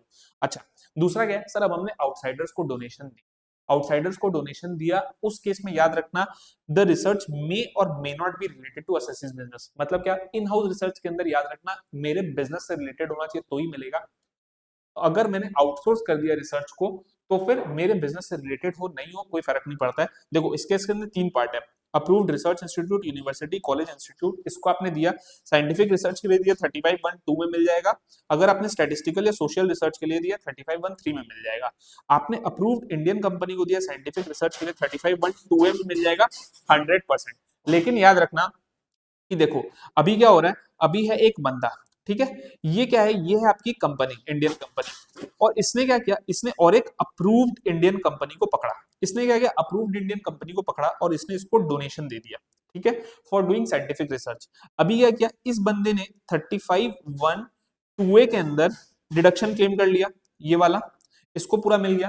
अभी जो पैसे इधर है, इसने बोला कि मैं भी साइंटिफिक रिसर्च कर रहा हूं और इसने 35(2)(a)(b) के अंदर ये जो ऊपर वाला सेक्शन था, इसने इसके अंदर पूरे का डिडक्शन ले लिया।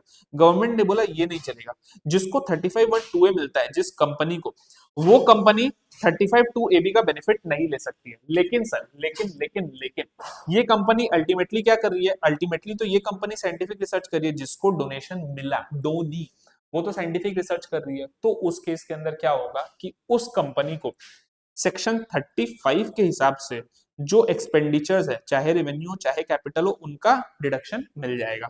यही बात खाली याद रखिएगा। उसके अलावा क्या, नेशनल लेबोरेटरी, आईआईटी है, प्रिस्क्राइब्ड इंस्टीट्यूट को साइंटिफिक रिसर्च है, पूरा का पूरा 100% मिल जाएगा। सर दो बातें मैं आपको पहले ही बता देता हूं कि देखो जहां पर आपका ये वाला है, देखो जहां पर आपका, जब मैंने डोनेशन दिया तब उस समय जो था रजिस्ट्रेशन वैलिड थी, अप्रूव्ड था, उसके पास रजिस्ट्रेशन थी, सब कुछ था।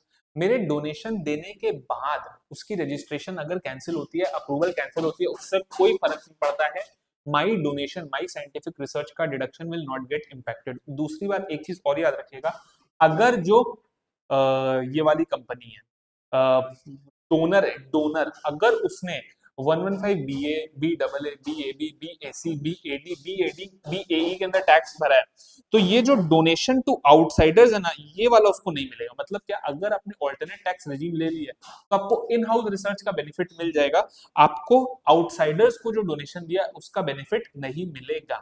ये इंपॉर्टेंट डिस्कशन थी साइंटिफिक रिसर्च के अंदर। बस एक चीज आप और याद रखना यार और आपका काम हो जाएगा, वो क्या है, देखो कोई असेट थी आपकी साइंटिफिक रिसर्च के अंदर, यूज हो गई। अभी आपने क्या किया, आपने उस असेट को अब जो है अपने बिजनेस के अंदर ट्रांसफर कर दिया, उस असेट को आप सेल कर रहे हो, ठीक है, सेल ऑफ साइंटिफिक रिसर्च की असेट। देखो यार यहाँ पे सिर्फ सिंपल दो सिचुएशन बनाओ कि मैंने उसको क्या किया था, अपने बिजनेस प्रोफेशन के अंदर यूज किया था उसके बाद सेल कर रहा हूं, या फिर मैंने उसको विदाउट यूजिंग बिजनेस प्रोफेशन के अंदर सेल कर दिया। देखो अगर मैंने उसको without using business profession sale किया ना, तो आपको क्या करना है, आपको सिंपल उसका देखना है उसका सेल प्राइस कितना है एंड आपने डिडक्शन कितना लिया था अंडर सेक्शन 35(1)(4), क्योंकि कैपिटल एसेट के आप 35(1)(4) में लेते हो, ठीक है। विच एवर इज लोअर जो है वो आपका जो है एड बैक हो जाएगा पीजीबीपी के अंदर, टैक्स हो जाएगा। मानो आपका जो सेल प्राइस है वो मोर देन कॉस्ट हो गया, तो जो एक्सेस है वो आपका कैपिटल गेन हो जाएगा।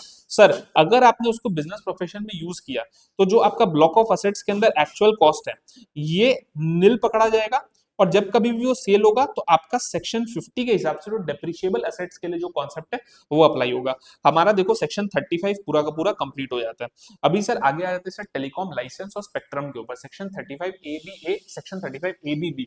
भाई बहुत सिंपल कॉन्सेप्ट है, गौर से सुनो, इसके ऊपर एमसीक्यू बन सकता है तुम्हारे पूरे के पूरे 3 से 4 नंबर अभी आ जाएंगे। मेरा खाली कॉन्सेप्ट सुन लो। देखो, लाइसेंस का जो खर्चा है ये आपने दो चीजें हो सकती है, या तो आपने बिफोर कमेंसमेंट ऑफ बिजनेस खर्चा किया या फिर आपने आफ्टर कमेंसमेंट खर्चा किया। देखो, बिफोर कमेंसमेंट खर्चा किया तो सिंपल क्या करना, जितना आपने पेमेंट किया है बिफोर कमेंसमेंट उस नंबर को लेना, ईयर ऑफ कमेंसमेंट से लेकर के ईयर ऑफ एक्सपायरी तक जितने प्रीवियस ईयर्स होते हैं उसको काउंट करना।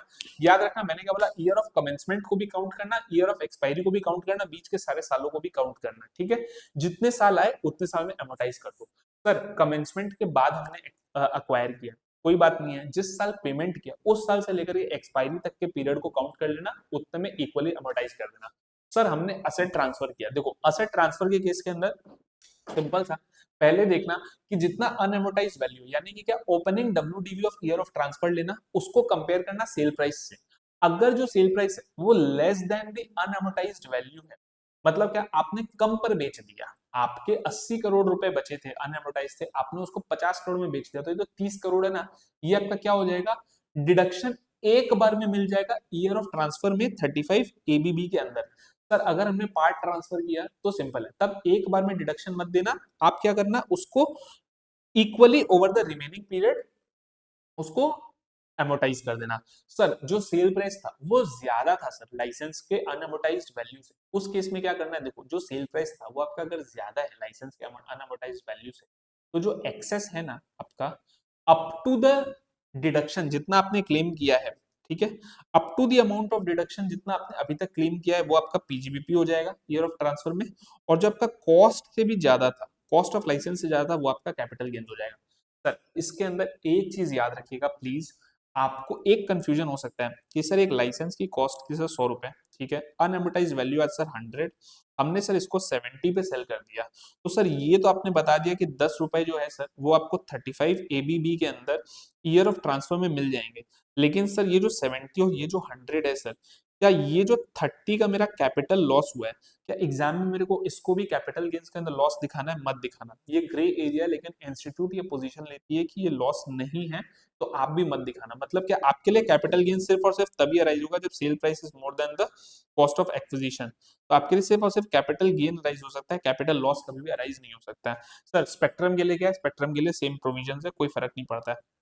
अच्छा, ये नहीं कराऊंगा, ये सब सेक्शंस आप देख लीजिएगा। एक चीज याद रखिएगा, एग्रीकल्चरल एक्सटेंशन प्रोजेक्ट हुआ या फिर नोटिफाइड स्किल डेवलपमेंट प्रोजेक्ट हुआ, वहां पर ध्यान दीजिएगा, लैंड तो नहीं मिलता है, संग संग में बिल्डिंग भी नहीं मिलता है, ठीक है। इसके ऊपर अगर कोई छोटा सा एमसीक्यू बन जाए तो याद रखिएगा, साइंटिफिक रिसर्च के अंदर बिल्डिंग जो है वो अलाउड होती है, लेकिन 35 सीसीसी यानी कि क्या, एग्रीकल्चरल एक्सटेंशन प्रोजेक्ट, उसके अंदर जो बिल्डिंग है वो अलाउड नहीं होगी, और सीसीडी यानी कि क्या, नोटिफाइड स्किल डेवलपमेंट प्रोजेक्ट, यहाँ पर भी जो है आपकी बिल्डिंग की जो खर्चा है ये आपको अलाउ नहीं होगा। ये इंपॉर्टेंट डिस्टिंक्शन है जो मैंने आपको बता दिया। चलो सर, हो गया। सर, प्रिलिमिनरी एक्सपेंसेस के अंदर क्या है, भाई देखो, प्रिलिमिनरी एक्सपेंसेस के अंदर जस्ट मेरे संग 2 मिनट दे दो, मैं तुम्हारा अभी कॉन्सेप्ट क्लियर कर देता हूँ। नंबर 1 याद रखना, प्रिलिमिनरी एक्सपेंसेस जो है ये सबको नहीं मिलता है, ये किस किस को मिलता है सर, ये सिर्फ और सिर्फ इंडियन कंपनी को मिलेगा या फिर रेसिडेंट नॉन कॉर्पोरेट असेसी को मिलेगा। मतलब क्या सर, फॉरेन कंपनी है उसको प्रिलिमिनरी एक्सपेंसेस मिलेगा, नहीं मिलेगा सर। सर, अगर non resident non corporate assessee है उसको मिलेगा, नहीं मिलेगा। Indian company resident non corporate assessee को मिलेगा। इंडियन कंपनी को कितना मिलेगा प्रिलिमिनरी एक्सपेंसेस, वो है आपका 5% ऑफ कॉस्ट ऑफ प्रोजेक्ट या 5% of capital employed whichever is higher, maximum इतना ही मिल सकता है। रेसिडेंट को क्या है सर, यहाँ पर कुछ नहीं देखना है, 5% of cost of project. Sir, cost of project कैसे निकलेगा, कॉस्ट ऑफ प्रोजेक्ट कैसे निकलेगा, जिस साल आपका बिजनेस कमेंस हुआ उस साल की बैलेंस शीट का लास्ट डे पे, उस साल के लास्ट डे पे जो आपका बैलेंस शीट है वहां पर सर जो आपका फिक्स्ड एसेट्स है बस इसका वैल्यू ले लेना, करंट एसेट्स को इग्नोर कर देना, ये आपका आ गया cost of project. Sir, capital employed कैसे निकलेगा, तो अगेन इसी बैलेंस शीट पे, लास्ट डे की बैलेंस शीट पर जो आपका इशूड शेयर कैपिटल है, माइंड यू इशूड, मैंने पेड अप शेयर कैपिटल नहीं बोला, उसको लेना, आपके जो डिबेंचर्स है उसको लेना, आपके जो लॉन्ग टर्म बोरोइंग्स है ना उनको लेना। सर, लॉन्ग टर्म बोरोइंग्स मतलब क्या, 7 साल या उससे ज्यादा, greater than equal to 7 years वाले उनको लेना, बस इनको लेना। सर, यहाँ पे रिजर्व सरप्लस लेना है, नहीं लेना। सर, सिक्योरिटीज प्रीमियम लेना है, नहीं सर, नहीं लेना है। सर, एक चीज मेरे को बताइए, अगर जो मैंने बोरोइंग्स किए वो गवर्नमेंट से किए हैं तो फिर क्या होगा, तब फिर 7 साल से कोई फर्क नहीं पड़ता है, अगर वो वर्किंग कैपिटल लोन भी है तो भी ले लेना, ठीक है सर, हमारे को कॉस्ट ऑफ प्रोजेक्ट मिल गया, हमारे को कैपिटल एम्प्लॉयड मिल गया। सर हमारे प्रिलिमिनरी एक्सपेंसेस के अंदर सर क्या क्या चीजें जाती है, देखो मैं क्विकली बताता हूँ। Feasibility report, market survey report, project report, ये सारी चीजें भले ही आपने की हो या किसी और ने किया हो, मिल जाएगा आपको। आपने एमओए एओए बनाने के लिए कोई लीगल चार्जेस दिए, कोई प्रिंटिंग चार्जेस दिए, मिल जाएगा। आपने कोई पब्लिक इशू के लिए कोई अंडरराइटिंग कमीशन, ब्रोकरेज वगैरह पे की है, ये सब मिल जाएगा। ये सारी चीजें आपके प्रिलिमिनरी एक्सपेंसेस में जाती है। तो आपको क्या करना है, आपको प्रिलिमिनरी एक्सपेंसेस का अमाउंट निकालना है, हायर ऑफ द टू को लेके आना है, हायर ऑफ द टू लेकर के आना है, और इन दोनों में से जो लोअर है ये आपका फाइनली है। और ये आपको कैसे मिलेगा, ये आपको मिलेगा 1/5 ओवर 5 सक्सेसिव ईयर्स, इसका डिडक्शन मिलेगा। ठीक है सर, यही पूरा का पूरा कॉन्सेप्ट है सर 35D का। आप एक बार ये वाले नोट्स को पढ़ लेना, आपको पूरा का पूरा क्लैरिटी मिल जाएगा। अच्छा ठीक है सर, ये वाला चीज हो गया। अच्छा, स्पेसिफाइड बिजनेस, देखो भाई 14 टाइप के स्पेसिफाइड बिजनेस है। क्या क्या है, याद रखना, कोल्ड स्टोरेज फैसिलिटी है, फिर क्या है, अपने देखो मेरी तरफ देखते जाओ, पूरा का पूरा रिवाइज करा देता हूँ। देखो कोल्ड स्टोरेज फैसिलिटी है, फिर आपने क्या किया सर, वेयर हाउसिंग फैसिलिटी बनाया कोई एग्रीकल्चरल प्रोड्यूस के लिए या फिर शुगर के लिए। ठीक है, तो पहले 3 पॉइंट क्या हो गए, पहले 3 पॉइंट हो गए आपके खाने पीने से रिलेटेड। फिर आपने प्रोडक्शन ऑफ बीज वैक्स या हनी वैक्स ये सब किया, प्रोडक्शन ऑफ बीज हनी ये सब किया आपने, वो आपको मिल जाएगा। सर आपने जो है cross country natural gas pipeline बना दी या पेट्रोलियम पाइपलाइन बना दी, उसके इसके अंदर एक चीज याद रखना, ये उसी को सिर्फ मिलेगा जो इंडियन कंपनी या कंसोर्टियम ऑफ इंडियन कंपनीज है, और एटलीस्ट 1/4 या 1/3 एज द केस में भी अपने पाइपलाइन को कॉमन कैरियर बेसिस पे यूज करने देता है। सर इसके अलावा क्या है, इंटरनल फ्रेट कंट्रोल स्टेशन आपने बना दिया या फिर आपने कोई डेपो बना दिया, उसके ऊपर आपको मिल जाएगा। आपने ट्रांसपोर्टेशन ऑफ आयरन ओर के लिए कोई स्लरी पाइपलाइन बना दी, आपको वो मिल जाएगा। हॉस्पिटल आपने बना दिया जिसके अंदर 100 से ज्यादा बेड्स है पेशेंट्स के लिए और इंडिया में है, तो मिल जाएगा। होटल आपने बना दी 2 स्टार कैटेगरी और अबव की इंडिया में, आपको मिल जाएगा। होटल के केस के अंदर याद रखना, अगर मैंने बना दिया बाद में मैंने ऑपरेशन ट्रांसफर कर दिया किसी को, कोई फर्क नहीं पड़ता है, तब भी स्पेसिफाइड बिजनेस ही माना जाएगा। इसके अलावा क्या है सर, हाउसिंग प्रोजेक्ट है सर अपना, हाउसिंग प्रोजेक्ट है फॉर स्लम रीडेवलपमेंट या फिर हाउसिंग प्रोजेक्ट है फॉर अफोर्डेबल हाउसिंग, वो मिल जाएगा आपको। अच्छा सर, इसके अलावा और क्या है, इसके अलावा आप एक बार देखना, semiconductor waste wafer fabrication unit है या फिर production of fertiliser in India. ये सारे स्पेसिफाइड बिजनेस के लिए। सर अब कहानी क्या है ये बताइए सर, स्पेसिफाइड बिजनेस हमको समझ में आ गया, सर अब कहानी क्या है। देखो कहानी सिर्फ इतना ही है ना कि स्पेसिफाइड बिजनेस के केस के अंदर आपको 100% डिडक्शन मिलता है। 100% डिडक्शन जो किस चीज का मिलता है, रेवेन्यू एक्सपेंडिचर का तो मिलता ही है, कोई आपने कैपिटल एक्सपेंडिचर किया उसका भी आपको year of commencement of business के अंदर पूरा का पूरा डिडक्शन मिल जाता है। एज वेल एज आपने आगे चल करके भी अगर कोई नया प्लांट एंड मशीनरी खरीदा तो एक ही साल के अंदर पूरा का पूरा 100% मिल जाता है। सर कंडीशंस क्या है, पहला कंडीशन है कि ये वाला बिजनेस जो है स्प्लिटिंग अप या रीऑर्गेनाइजेशन से नहीं होना चाहिए of an already existing business. मतलब क्या, ये एकदम नई शुरुआत होनी चाहिए, फ्रेश होनी चाहिए। सर जो प्लांट एंड मशीनरी आप लेकर के आ रहे हो उसका क्या होगा, देखो वो जो है ना आपका, it should not be a plant which is previously used for any purpose. Old plant and machinery नहीं होता है, लेकिन यहाँ पर 2 एक्सेप्शन है। पहला एक्सेप्शन क्या है सर, अगर आउटसाइड इंडिया वो वाला प्लांट एंड मशीनरी था तो उसको हम ओल्ड मानते ही नहीं है, और मानो अगर डोमेस्टिक भी था, इनसाइड इंडिया वाला भी प्लांट था, तब भी अगर उसकी वैल्यू जो है वो less than equal to 20% of total plant and machinery है तो भी चल जाएगा। ठीक है सर, चल जाएगा। देखो भाई इसके अलावा क्या है, इसके अलावा एक चीज याद रखना कि जैसे एडिशनल डेप्रिसिएशन कंप्यूट करते समय ऑफिस अप्लायंसेस को या फिर मानो आपके सेकेंड हैंड मशीनरी को इंक्लूड नहीं करते थे, यहाँ पर भी आपको इंक्लूड नहीं करना, लेकिन वहां पर एडिशनल डेप्रिसिएशन के लिए कंप्यूटर जो था वो ऑफिस अप्लायंस था, यहाँ पर कंप्यूटर जो है वो क्वालिफाई हो जाएगा 35 AD के लिए। ठीक है, आई गेस मैंने सारा का सारा पॉइंट्स कवर कर दिया है with respect to the plant and machinery का कंडीशन। अच्छा अभी देखो 100% जो है आपके कैपिटल एक्सपेंडिचर का फुल्ली एंड एक्सक्लूसिवली अगर वो बिजनेस के लिए हुआ है तो मिल जाएगा। कैपिटल असेट्स के लिए याद रखिएगा लैंड, गुडविल और फाइनेंशियल इंस्ट्रूमेंट्स, ये नहीं मिलेगा। तो देखो अगर मैं तुमको एक सिंपल सा चार्ट बता दूं ना तुम्हारे एग्जाम के लिए, तुमको दिमाग में रखने के लिए, तो देखो एक था अपना सेक्शन 35 साइंटिफिक रिसर्च, एक है अपना सेक्शन 35 CCC एग्रीकल्चरल एक्सटेंशन, एक है अपना 35 CCD, और अभी अपने क्या कर रहे हैं, अभी जो अपने कर रहे हैं ये 35 AD। ठीक है, देखो लैंड जो है ना ये कहीं पर भी नहीं मिलता। ठीक है, बिल्डिंग जो है देखो ये यहाँ पर मिल जाएगा, यहाँ पर मिल जाएगा, यहाँ पे नहीं मिलेगा। सर गुडविल जो है ये यहाँ पर मिल जाएगा, यहाँ पर मिल जाएगा, यहाँ पर मिल जाएगा, मतलब मिल क्या जाएगा, यहाँ पर अप्लाई नहीं होता, नॉट एप्लीकेबल है सर, क्योंकि मैं यहाँ पर गुडविल का क्या कर रहा हूँ लेकिन यहाँ पर नहीं मिलेगा। फाइनेंशियल इंस्ट्रूमेंट्स के ऊपर भी एनए एनए एनए और यहाँ पर नहीं है, ठीक है, ये चार्ट को हमेशा याद रखने का, क्योंकि बिल्डिंग को लेकर के यार बहुत सारा कंफ्यूजन हो जाता है स्टूडेंट्स को। बिल्डिंग के अंदर याद रखना, यहाँ दोनों पर नहीं है लेकिन यहाँ पर और यहाँ पर स्पेसिफाइड बिजनेस के अंदर बिल्डिंग पे मिलेगा। ठीक है, चलो ये वाला आपने कर लिया, ये वाला पॉइंट हो गया। अभी क्या है भाई, अभी जो है तुम्हारा ये पूरा का पूरा मिल गया। ठीक है अपने को, अभी एक चीज खाली और है। हाँ, आगे बढ़ते हैं अपने कि हाँ, तो जब तुम स्पेसिफाइड बिजनेस कर, तो उस केस के अंदर तुमको चैप्टर 6 से के कोई भी डिडक्शंस नहीं मिलेंगे, इनकम बेस्ड डिडक्शंस ना आपको सेक्शन 10 डबल ए के मिलेंगे। एट द सेम टाइम मानो आपने जो कैपिटल एसेट एक्वायर किया, आपको तो 100% डिप्रिसिएशन उसी साल मिल गया, तो आपको डिप्रिसिएशन अलग से कोई मिलेगा नहीं। अच्छा, स्पेसिफाइड बिजनेस का लॉस जो है वो सिर्फ और सिर्फ किसी दूसरे स्पेसिफाइड बिजनेस के प्रॉफिट से ही सेट ऑफ हो सकता है। सर क्या कैरी फॉरवर्ड करने मिलेगा? हाँ बिल्कुल कैरी फॉरवर्ड करने मिलेगा, जैसा आपके बिजनेस लॉस के लिए अप्लाई करता है वैसे ही कैरी फॉरवर्ड करने मिलेगा। सर जो असेट है यहां पर याद रखिएगा, देखो सेक्शन 33 ए बी के अंदर क्या होता था, 33 ए बी के अंदर या ए बी ए के अंदर जो आपका असेट अक्वायर होता था वो आपका था 8 years from the end of the previous year in which it is acquired. Section 35 AD के अंदर भी आपको 8 साल रखना है, लेकिन यहां पर देखो है beginning of the previous year in which it is acquired. तो ये वाला जो कॉन्ट्रास्ट है ना, ये आप हमेशा याद रखना, इसको अपने दिमाग में बिठा लो। ठीक है, चलो अच्छा नेक्स्ट क्या है सर, ये हमने हो गया, ये वाला हमने कर लिया। अच्छा सर, एमेलगमेशन डीमर्जर के लिए अगर कोई खर्चा होता है तो वो क्या है सर, 1/5 ओवर 5 इयर्स मिल जाएगा। सर कौन से साल से मिलेगा? जिस साल में एमेलगमेशन जो उस साल से मिलेगा। सर किस कंपनी को मिलेगा? एमेलगमेटेड कंपनी या रिजल्टिंग कंपनी को मिलेगा। ठीक है, ठीक है सर।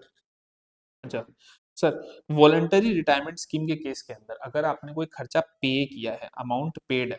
अच्छा सर, वॉलंटरी रिटायरमेंट स्कीम के अंदर जो आपने खर्चा पे किया वो भी आपको 5 successive years in 5 equal instalments मिलता है ऑन पेमेंट।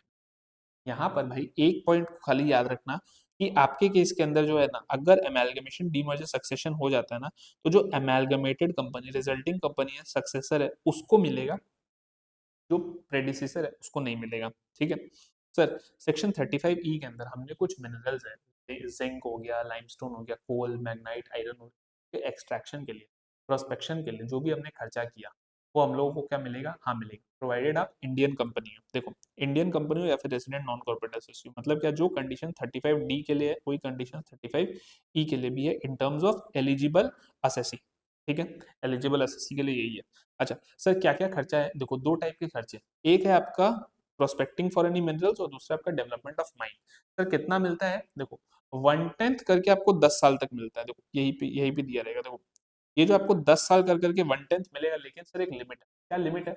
देखो भाई, आपके पास जितने भी माइंस है, उन माइंस से जो आपको कमर्शियल प्रोडक्शन का जो प्रॉफिट आ रहा है ना, उतना तक ही होगा। मतलब क्या, इनकम बिफोर 35 ई डिडक्शन का commercial exploitation from all mines taken together which ever is less, ये आपको मिलेगा। सर एक साल के अंदर मेरा सर शॉर्टफॉल था, मतलब क्या था कि देखो 1/10 आया मेरा 10 करोड़, बट ये जो इनकम था ये मेरा 8 करोड़ ही था, तो मैं सर 2 करोड़ नहीं ले पाया। अभी ये 2 करोड़ क्या होगा, ये आप आने वाले 10 सालों तक कैरी फॉरवर्ड कर सकते हो। जिस भी साल के अंदर आपका शॉर्टफॉल नहीं, आपके पास एक्सेस पड़ा हो, आप उस साल में उसको यूज कर सकते हो। लेकिन अगर आप 10 साल तक में यूज नहीं कर पाए तो जो रिमेनिंग है वो क्या हो जाएगा आपका, वो हो जाएगा आपका लैप्स। ठीक है सर, अभी सर एक चीज मेरे को बताइए कि यहाँ पर सर जो क्वालिफाइंग एक्सपेंडिचर है इसका मतलब क्या है? देखो क्वालिफाइंग एक्सपेंडिचर है मतलब क्या, आपने एक्सट्रैक्शन के लिए जो भी, प्रोस्पेक्शन के लिए जो भी खर्चे, डेवलपमेंट ऑफ माइंस, वो तो सारे के सारे आप ले सकते हो। एट द सेम टाइम आपको कुछ कुछ चीजों को इग्नोर करना है। देखो यहाँ पर आप क्या लोगे, जैसे 35 डी के अंदर मैंने बोला था कि आप जो है प्रिलिमिनरी एक्सपेंसेस ले सकते हो। Eight the same time section 35 के अंदर साइंटिफिक रिसर्च में मैंने बोला था कि आप पिछले 3 साल तक जा सकते हो, यहाँ पर आप सिर्फ पिछले 4 साल तक जा सकते हो। ठीक है, अभी जो है आपको किस साल से मिलेगा? जिस साल से आपका ईयर ऑफ कमर्शियल प्रोडक्शन जो है कमेंस हो रहा है। ठीक है सर, अगर कोई एक्सपेंसेस डायरेक्टली इनडायरेक्टली किसी और ने मीट कर लिया तो आपको नहीं मिलेगा। अच्छा, अगर आपको कोई भी आपके मशीन का सेल, सैलवेज, इंश्योरेंस, कॉम्पेंसेशन ये सब मिलता है तो नहीं मिलेगा। सर आपने कोई साइट या कोई माइन को अक्वायर किया है, वो जो अक्वायर करने का जो राइट का जो पैसा है ना, वो आपको क्वालिफाइंग एक्सपेंडिचर के अंदर नहीं जाएगा। सर इसका क्या होगा, देखो ये जो एक्विजिशन राइट है माइन वगैरह का, ये आपके लिए इंटेंजिबल असेट के तरह आपके बुक्स के अंदर खड़ा रहेगा, जिसके ऊपर आप 25% डिप्रिसिएशन चार्ज कर सकते हो। लेकिन ये आपको सेक्शन 35 ई के अंदर क्वालिफाइंग एक्सपेंडिचर में तो क्वालिफाई नहीं करेगा। अच्छा, अब सर आ जाते हैं कि जो आपका अनएब्सॉर्ब अमाउंट रहेगा वो at par with unabsorbed depreciation है, आप उसको वैसे ही ट्रीट करिएगा।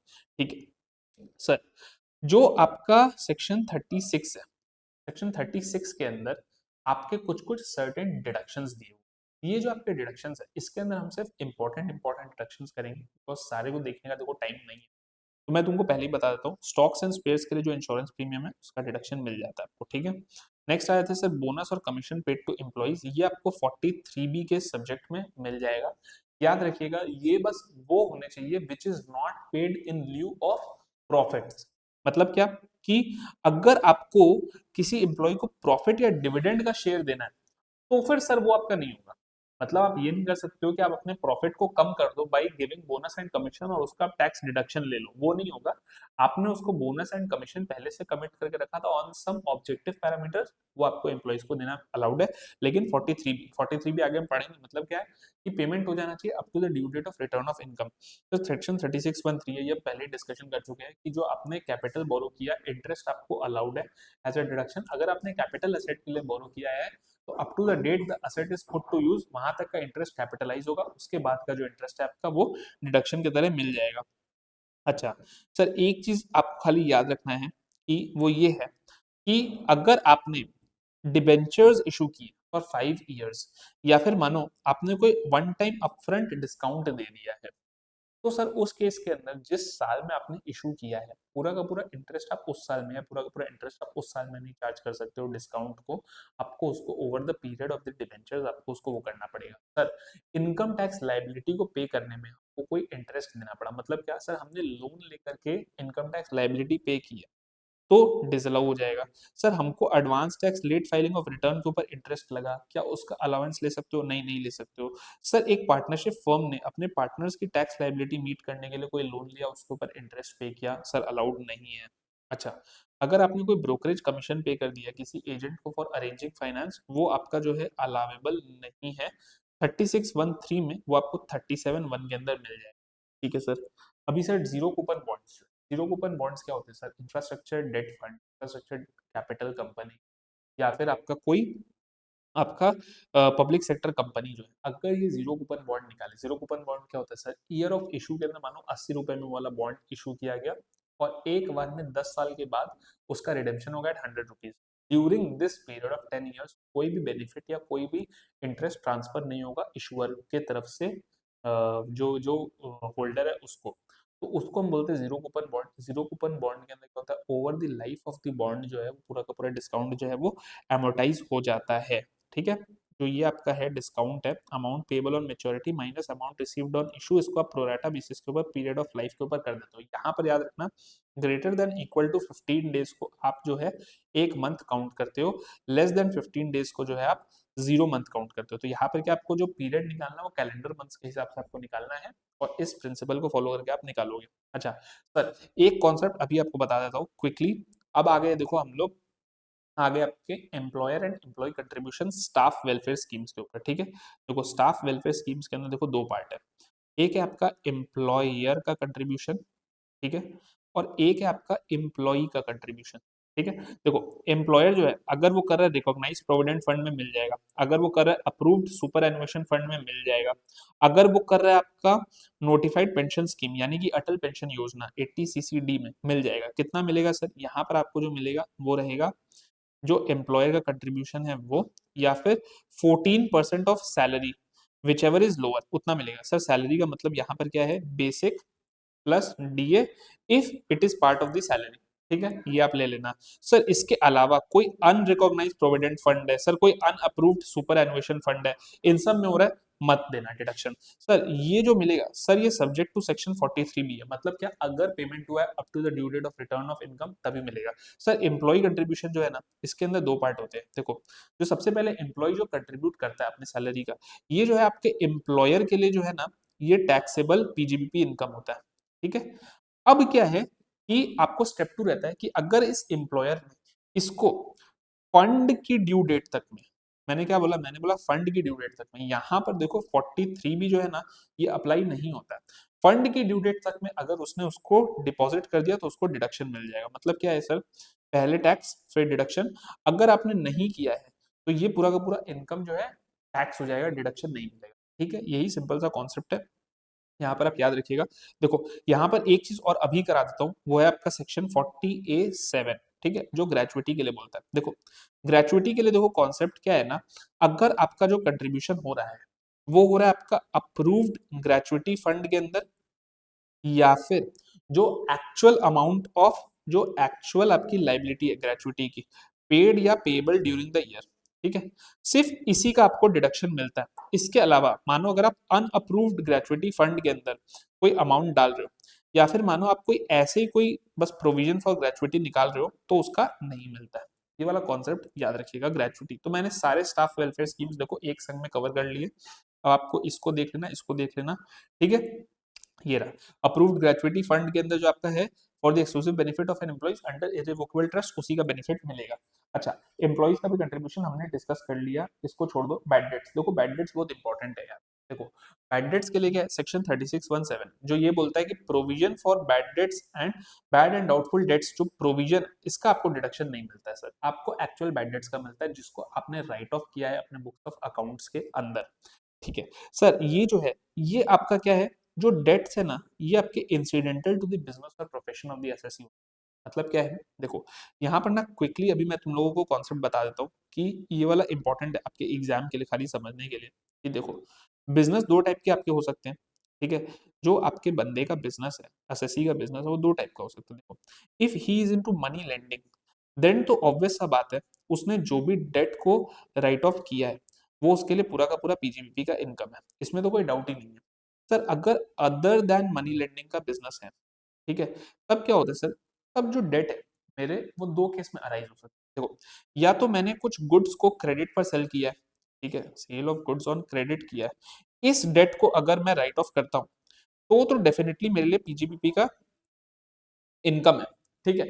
लेकिन मानो मैंने अपने किसी सप्लायर को कोई एडवांस पे कर दिया था, ठीक है, या फिर मानो मैंने कोई अदर काइंड ऑफ वो दे दिया, मानो मैंने किसी एम्प्लॉय को लोन दे दिया जो कि मेरा डायरेक्टली मेरे बिजनेस से रिलेटेड नहीं है, इनडायरेक्टली मेरे बिजनेस से रिलेटेड है। तो यहाँ पर क्या है ना, आपको फैक्ट्स एंड पैटर्न्स देख करके ये एस्टिमेट करना पड़ता है कि क्या है। जैसे सप्लायर को जो मैंने एडवांस दिया, अगर ये मेरे कोर्स ऑफ बिजनेस के अंदर है और कल को वो सप्लायर मेरे को जो है, वो सप्लायर से मेरे को जो एडवांस है वो नहीं आना है, मेरे को राइट ऑफ करना है, तो वो मेरा पीजीबीपी होगा। लेकिन देखो एम्प्लॉइज को लोन देना या मेरे क्लाइंट को लोन देना, मैं एक लॉयर हूं, मैं अपने क्लाइंट्स को लोन देने जा रहा हूँ, this is not in the ordinary course of my business. ऐसा लोन अगर कल को रीपे होकर के नहीं आता और मुझे राइट ऑफ करना पड़ता है, तो वो मेरे पीजीबीपी के अंदर टैक्स नहीं होगा, ठीक है। ये बात आप खाली याद रखिएगा।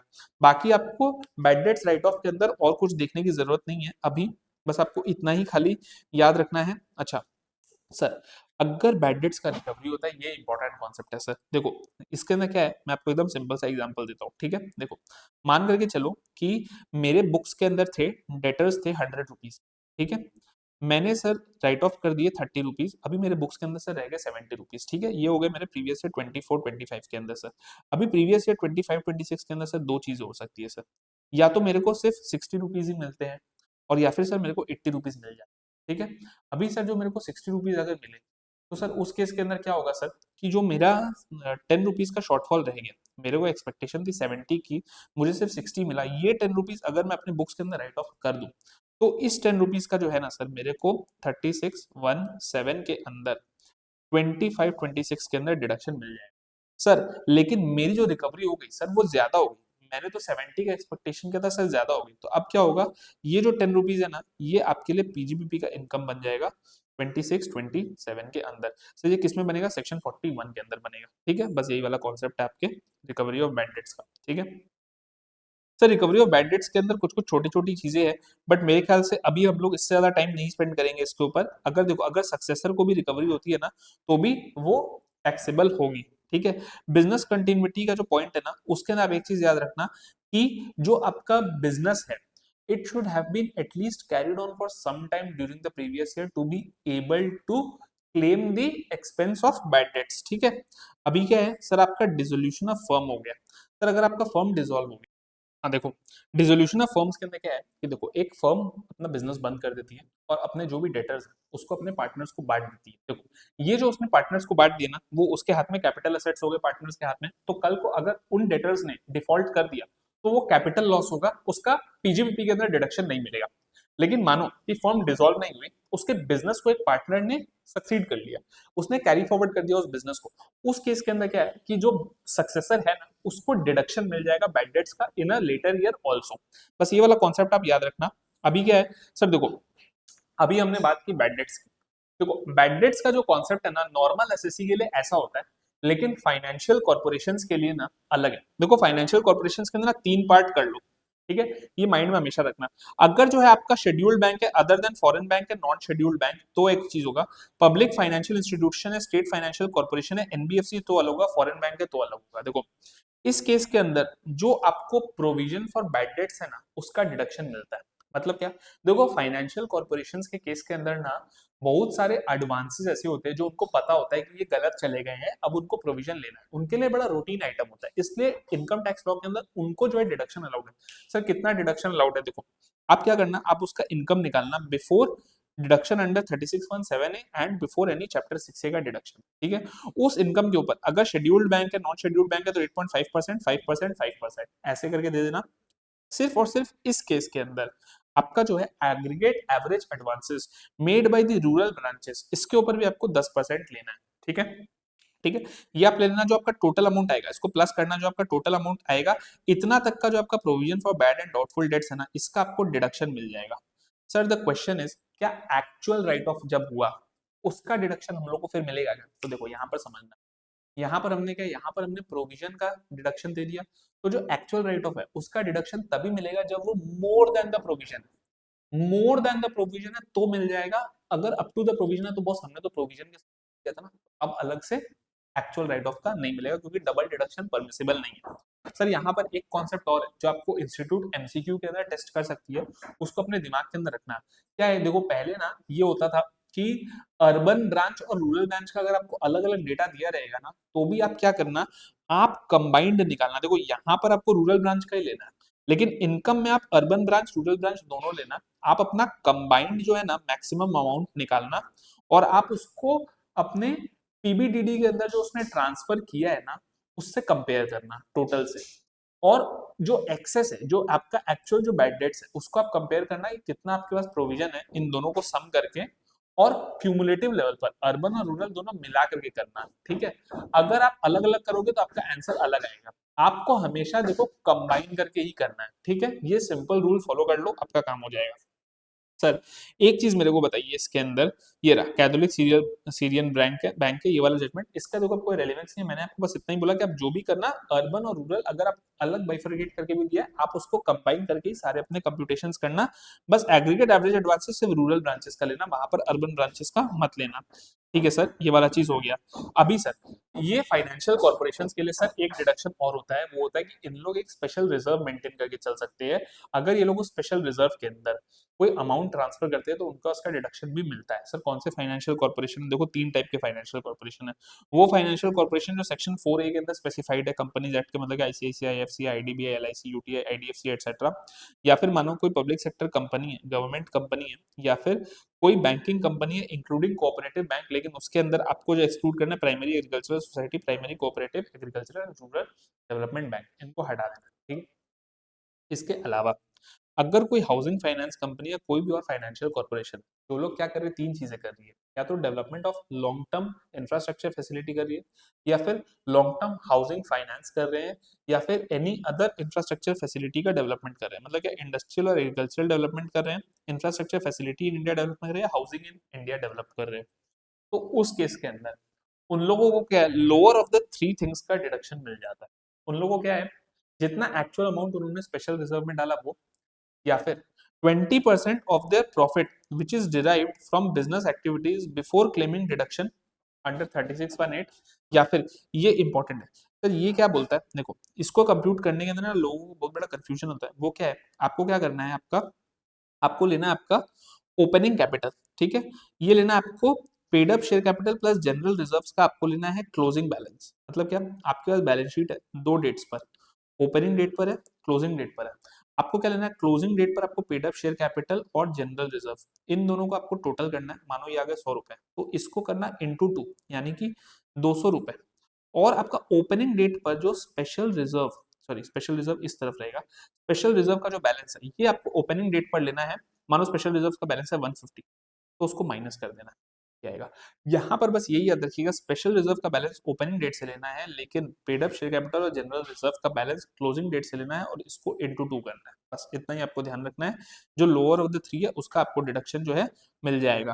ठीक है, अभी क्या है, हाँ, अभी क्या है, एक चीज और याद रखिएगा, अमाउंट विड्रॉन है फ्रॉम द स्पेशल रिजर्व, तो आपका जो है जितना आपको डिडक्शन पहले मिला था, अगर उस बैलेंस से कम चला गया, तो जितना एक्सटेंड तक आपका कम गया है उतना एक्सटेंड का आपको टैक्स भर देना पड़ेगा। एग्जाम्पल मैं देता हूँ, देखो मानो आपको क्या है, आपका ओपनिंग बैलेंस था देखो रिजर्व का 100 रुपए, ठीक है, इस साल आपने ट्रांसफर किया है मानो 250 रुपीज, ठीक है, लेकिन इस साल आपको जो डिडक्शन मिला वो सिर्फ 220 का ही मिला।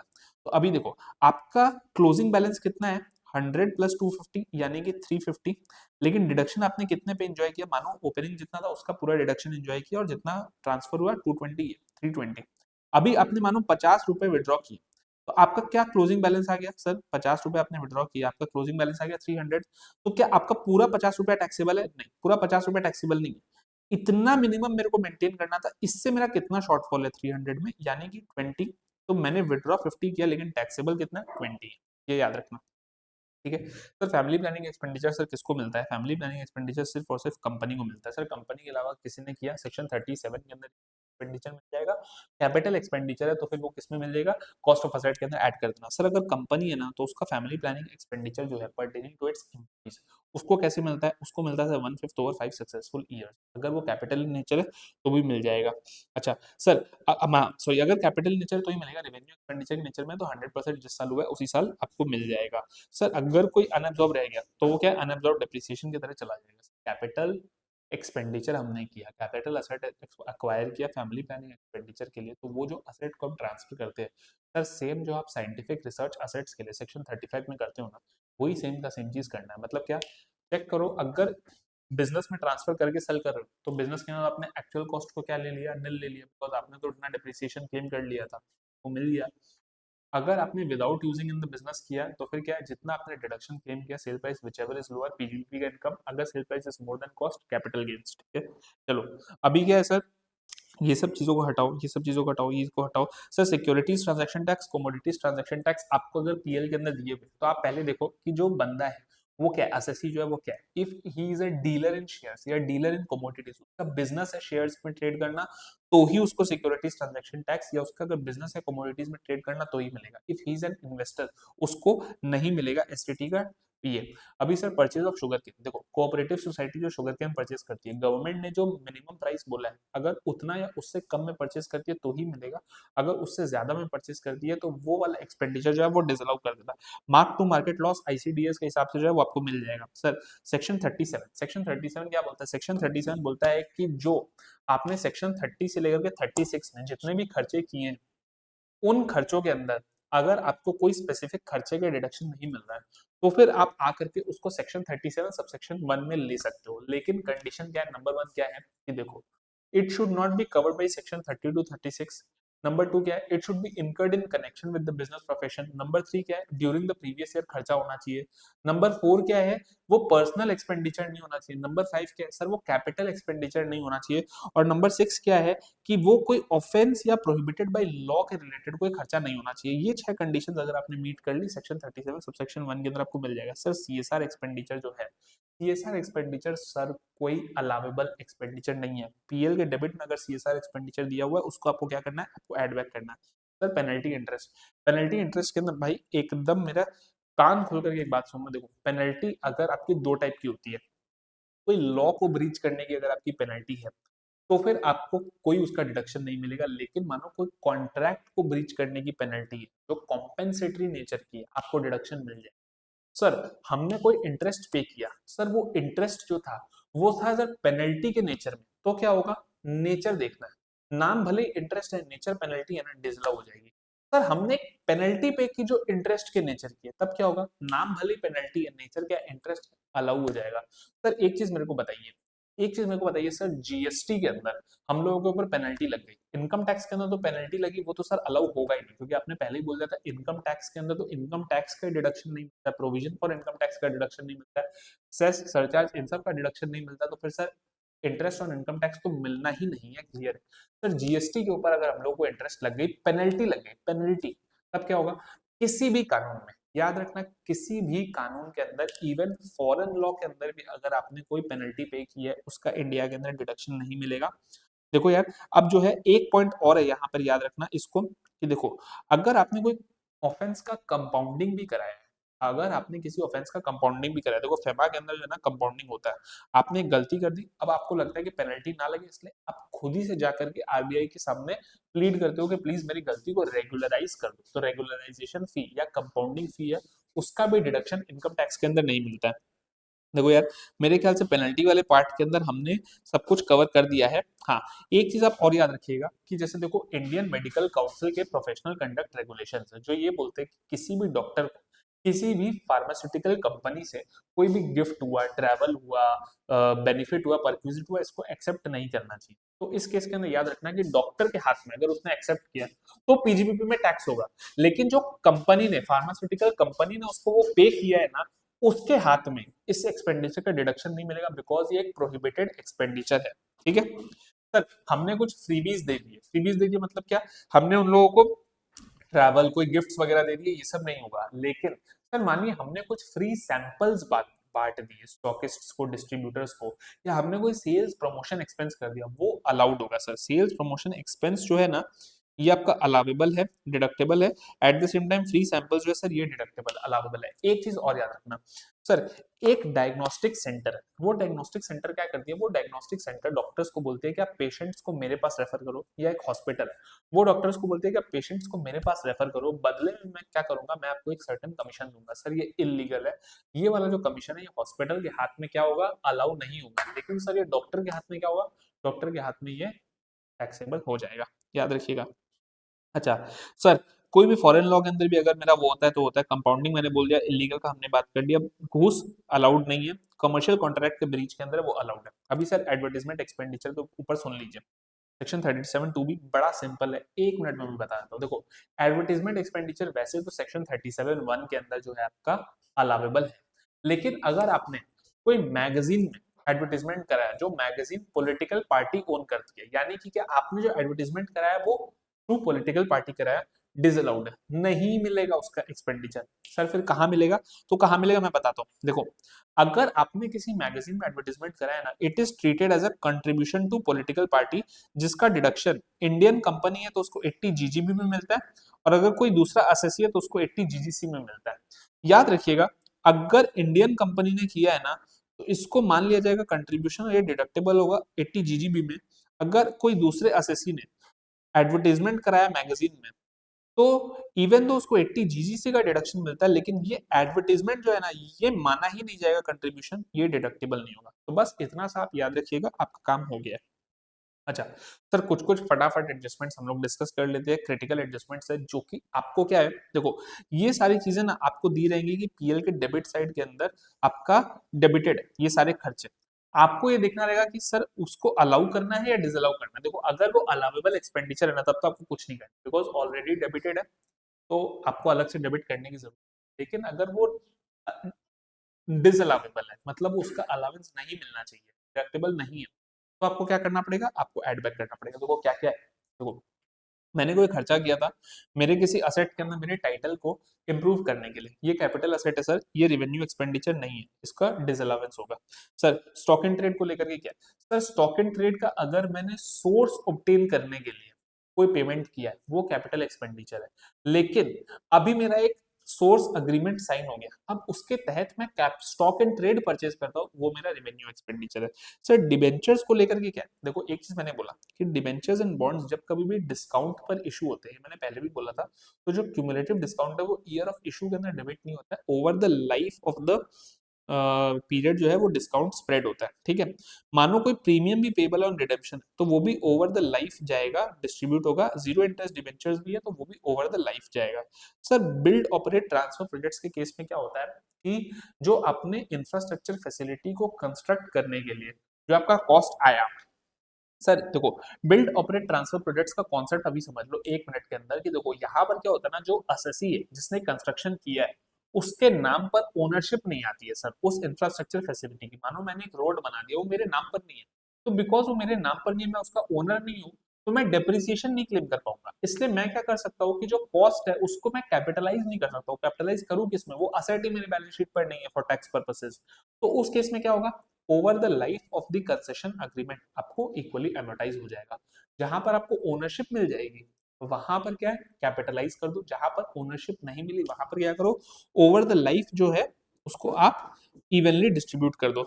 सर रिडीमेबल प्रेफरेंस शेयर्स के अंदर underwriting commission, brokerage, legal charges, merchant bankers को जो पब्लिक इशू के लिए जो आपने दिया है वो क्या है, कैपिटल एक्सपेंडिचर है। सर यहीं पर मैं नीचे एक और चीज डिस्कस कर लेता हूँ, वो है आपका एडिशनल कैपिटल। हाँ, कि देखो अगर आपने ordinary share capital additional raise किया तो फिर सर वो कैपिटल एक्सपेंडिचर है, लेकिन अगर सर आपने बोनस शेयर्स इशू किए वो रेवेन्यू एक्सपेंडिचर है।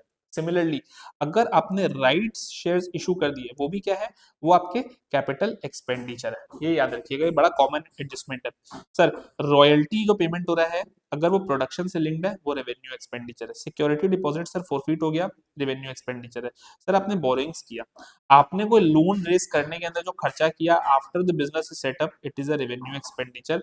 भले ही चाहे वो लोन का पर्पस रेवेन्यू हो चाहे कैपिटल हो, फर्क नहीं पड़ता। सर इंटरेस्ट जो है, मैंने आपको पहले भी बोला था कि कोई भी डायरेक्ट टैक्स से रिलेटेड पेनल्टी या इंटरेस्ट जो है वो डिडक्टेबल नहीं है। अगर इनडायरेक्ट टैक्सेस से रिलेटेड है डिडक्टेबल है। सर पेनल्टी के ऊपर हमने पहले ही बात कर ली थी, अभी सर हम लोग टैक्सेस के ऊपर बात कर लेते हैं। देखो भाई टैक्स के ऊपर ना कॉन्सेप्ट बड़ा सिंपल है। देखो डायरेक्ट टैक्स यानी कि क्या, इनकम टैक्स जो है ये आपका चाहे टैक्स, चाहे कोई सेस हो इसके अंदर, चाहे कोई पेनल्टी हो, चाहे कोई इंटरेस्ट हो, चारों चीज इनकम टैक्स की तो अलाउ नहीं होगी।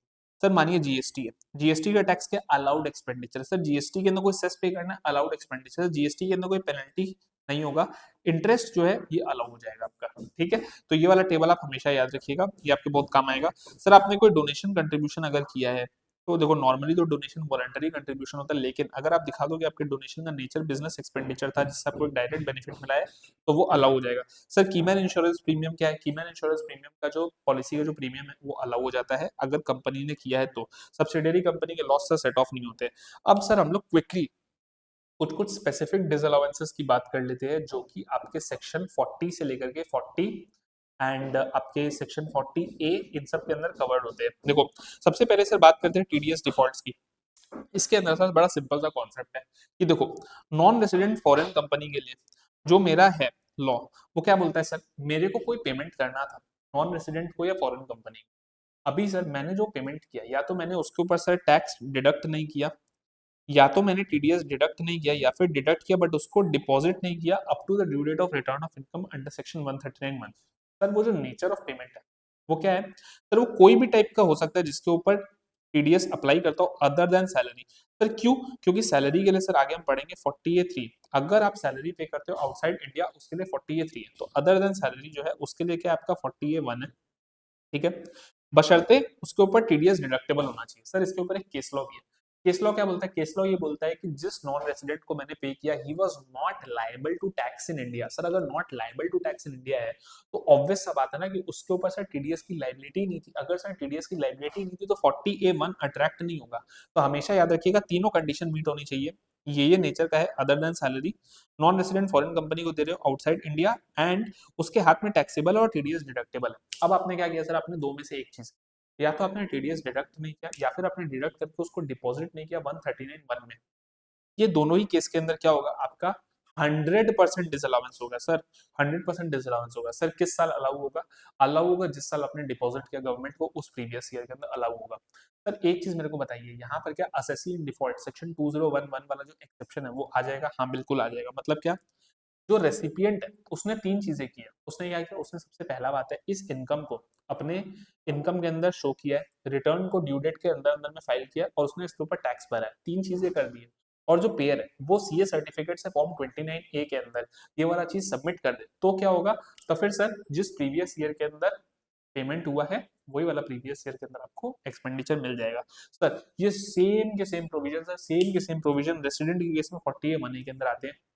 बस यहाँ पर डिफरेंस क्या है, सैलरी इंक्लूडेड है। बिकॉज 40A3 के अंदर जो सैलरी है वो है आपके आउटसाइड इंडिया को के अंदर जो पेमेंट होगी उसका, जो रेसिडेंट को पे हो रही है विद इन इंडिया वो सैलरी जो है आपके 40A1 के अंदर ही आती है। यहाँ पर सर एक डिफरेंस है, 30% डिसअलाउंस है, बाद बाकी सर सब कुछ सेम है, कोई डिफरेंस नहीं है। अच्छा, इक्वलाइजेशन लेवी, देखो ऐसे तो इक्वलाइजेशन लेवी का कोई लॉजिक नहीं है, लेकिन अभी मैं क्विकली बस बता देता हूँ। इक्वलाइजेशन लेवी अगर आपको काटनी थी और आप काटते नहीं हो, या फिर काट करके अगर आपने डिपॉजिट नहीं किया ऑन और before the due date of return of income, तो उस केस के अंदर आपका क्या है, 100% ऑफ जो आपने पैसा पे किया है नॉन रेसिडेंट को, फॉरेन कंपनी को, डिसअलाउ हो जाएगा। जिस साल आप डिपॉजिट कर दोगे उस साल आपको 100% मिल जाएगा। Sir income tax, income tax का डिडक्शन आपको नहीं मिलता है, मैंने पहले भी बोला फॉरेन लॉ के अंदर भी अगर कोई इनकम टैक्स है वो नहीं मिलता है। यहाँ पर बस आप एक चीज को खाली याद रखिएगा, देखो इंटरेस्ट वगैरह का भी डिडक्शन नहीं मिलता है, लेकिन यहाँ पर यार एक चीज याद रखना कि ये जो है ना, ये बोलता है इनकम टैक्स का नहीं मिलता। मतलब क्या सर, थाईलैंड के अंदर ये बहुत कॉमन एडजस्टमेंट है, याद रखना। देखो थाईलैंड के अंदर मानो मैंने बिजनेस टैक्स पे किया जो मेरे टर्नओवर के बेसिस पर था, वो मेरे इनकम के ऊपर टैक्स नहीं था, वो मेरे टर्नओवर के ऊपर टैक्स था। सर उस केस में क्या होगा, उस केस के अंदर आपको डिडक्शन मिल जाएगा। ये बात याद रखना, बस इतना ही मेरे को इसमें बताना था। वेल्थ टैक्स सर अब तो इंडिया के अंदर रेलिवेंट नहीं है, लेकिन यहाँ पर ये भी दिया हुआ है कि फॉरेन लॉ के अंदर भी वेल्थ टैक्स को डिडक्शन नहीं मिलेगा। ठीक है। अच्छा सर, ये जो है ये स्पेसिफिक स्टेट गवर्नमेंट अंडरटेकिंग है। सर स्टेट गवर्नमेंट अंडरटेकिंग के ऊपर अगर जो स्टेट गवर्नमेंट है वो कोई एक्सक्लूसिव, कोई particular kind of state government undertaking से अगर कोई royalty, licence fees, service fees वगैरह लेती है तो वो डिसअलाउ हो जाएगा। सर यहाँ पे एक्सक्लूसिविटी क्या है, मैं आपको एक एग्जांपल देता हूँ, ये एग्जांपल को हमेशा याद रखना। देखो फॉरेन लिकर के जो लाइसेंस होते हैं ना, ये कुछ कुछ स्पेसिफिक स्टेट गवर्नमेंट अंडरटेकिंग्स को इशू होते हैं, और उसके बदले में क्या करती है स्टेट गवर्नमेंट ना, उनसे बहुत हेफ्टी लाइसेंस फीस ले लेती है। तो ये जो है ना, भले ही मानो एक स्टेट के अंदर 4 ऐसे एंटिटीज होंगे, तो आप बोलोगे कि सर ये एक्सक्लूसिव तो नहीं हुआ, 4 4 एंटिटीज के पास ये लाइसेंस है। हाँ एक्सक्लूसिव यहाँ पर आपको नेचर से देखना है, नंबर ऑफ एंटिटीज से नहीं देखना है। बट लॉन्ग स्टोरी शॉर्ट क्या है, अगर आपने कुछ एक्सक्लूसिवली कुछ लेवी किया है किसी स्टेट गवर्नमेंट अंडरटेकिंग से, कोई fees, charge, royalty, licence fees वगैरह, वो क्या है आपका डिसअलाउ हो जाएगा, यानी एड बैक हो जाएगा। स्टेट गवर्नमेंट अंडरटेकिंग मीनिंग क्या है वो आप देख लेना। सर 40A3 के अंदर एक चीज जो स्टूडेंट्स कंफ्यूज होते हैं, उनको ये लगता है कि सर यहाँ पर जो सैलरी पे हो रहा है ना, वो सिर्फ और सिर्फ नॉन रेसिडेंट को हो रहा है। नहीं ऐसा नहीं है, अगर आपने आउटसाइड इंडिया किसी को सैलरी पे किया, भले ही वो रेसिडेंट हो तो भी वो 40A3 के अंदर आएगा। सर अगर हमने इंडिया के अंदर पे किया है तो भी आएगा, हाँ अगर आपने इंडिया में पे किया लेकिन नॉन रेसिडेंट को किया तो भी आएगा। सर हमने नॉन रेसिडेंट को पे किया है और आउटसाइड इंडिया पे किया है तो भी क्या आएगा, अरे नहीं यार कैसे आ सकता है, तुम नॉन रेजिडेंट को पे कर रहे हो, आउटसाइड इंडिया पे कर रहे हो, कैसे आएगा, नहीं। हाँ ठीक है।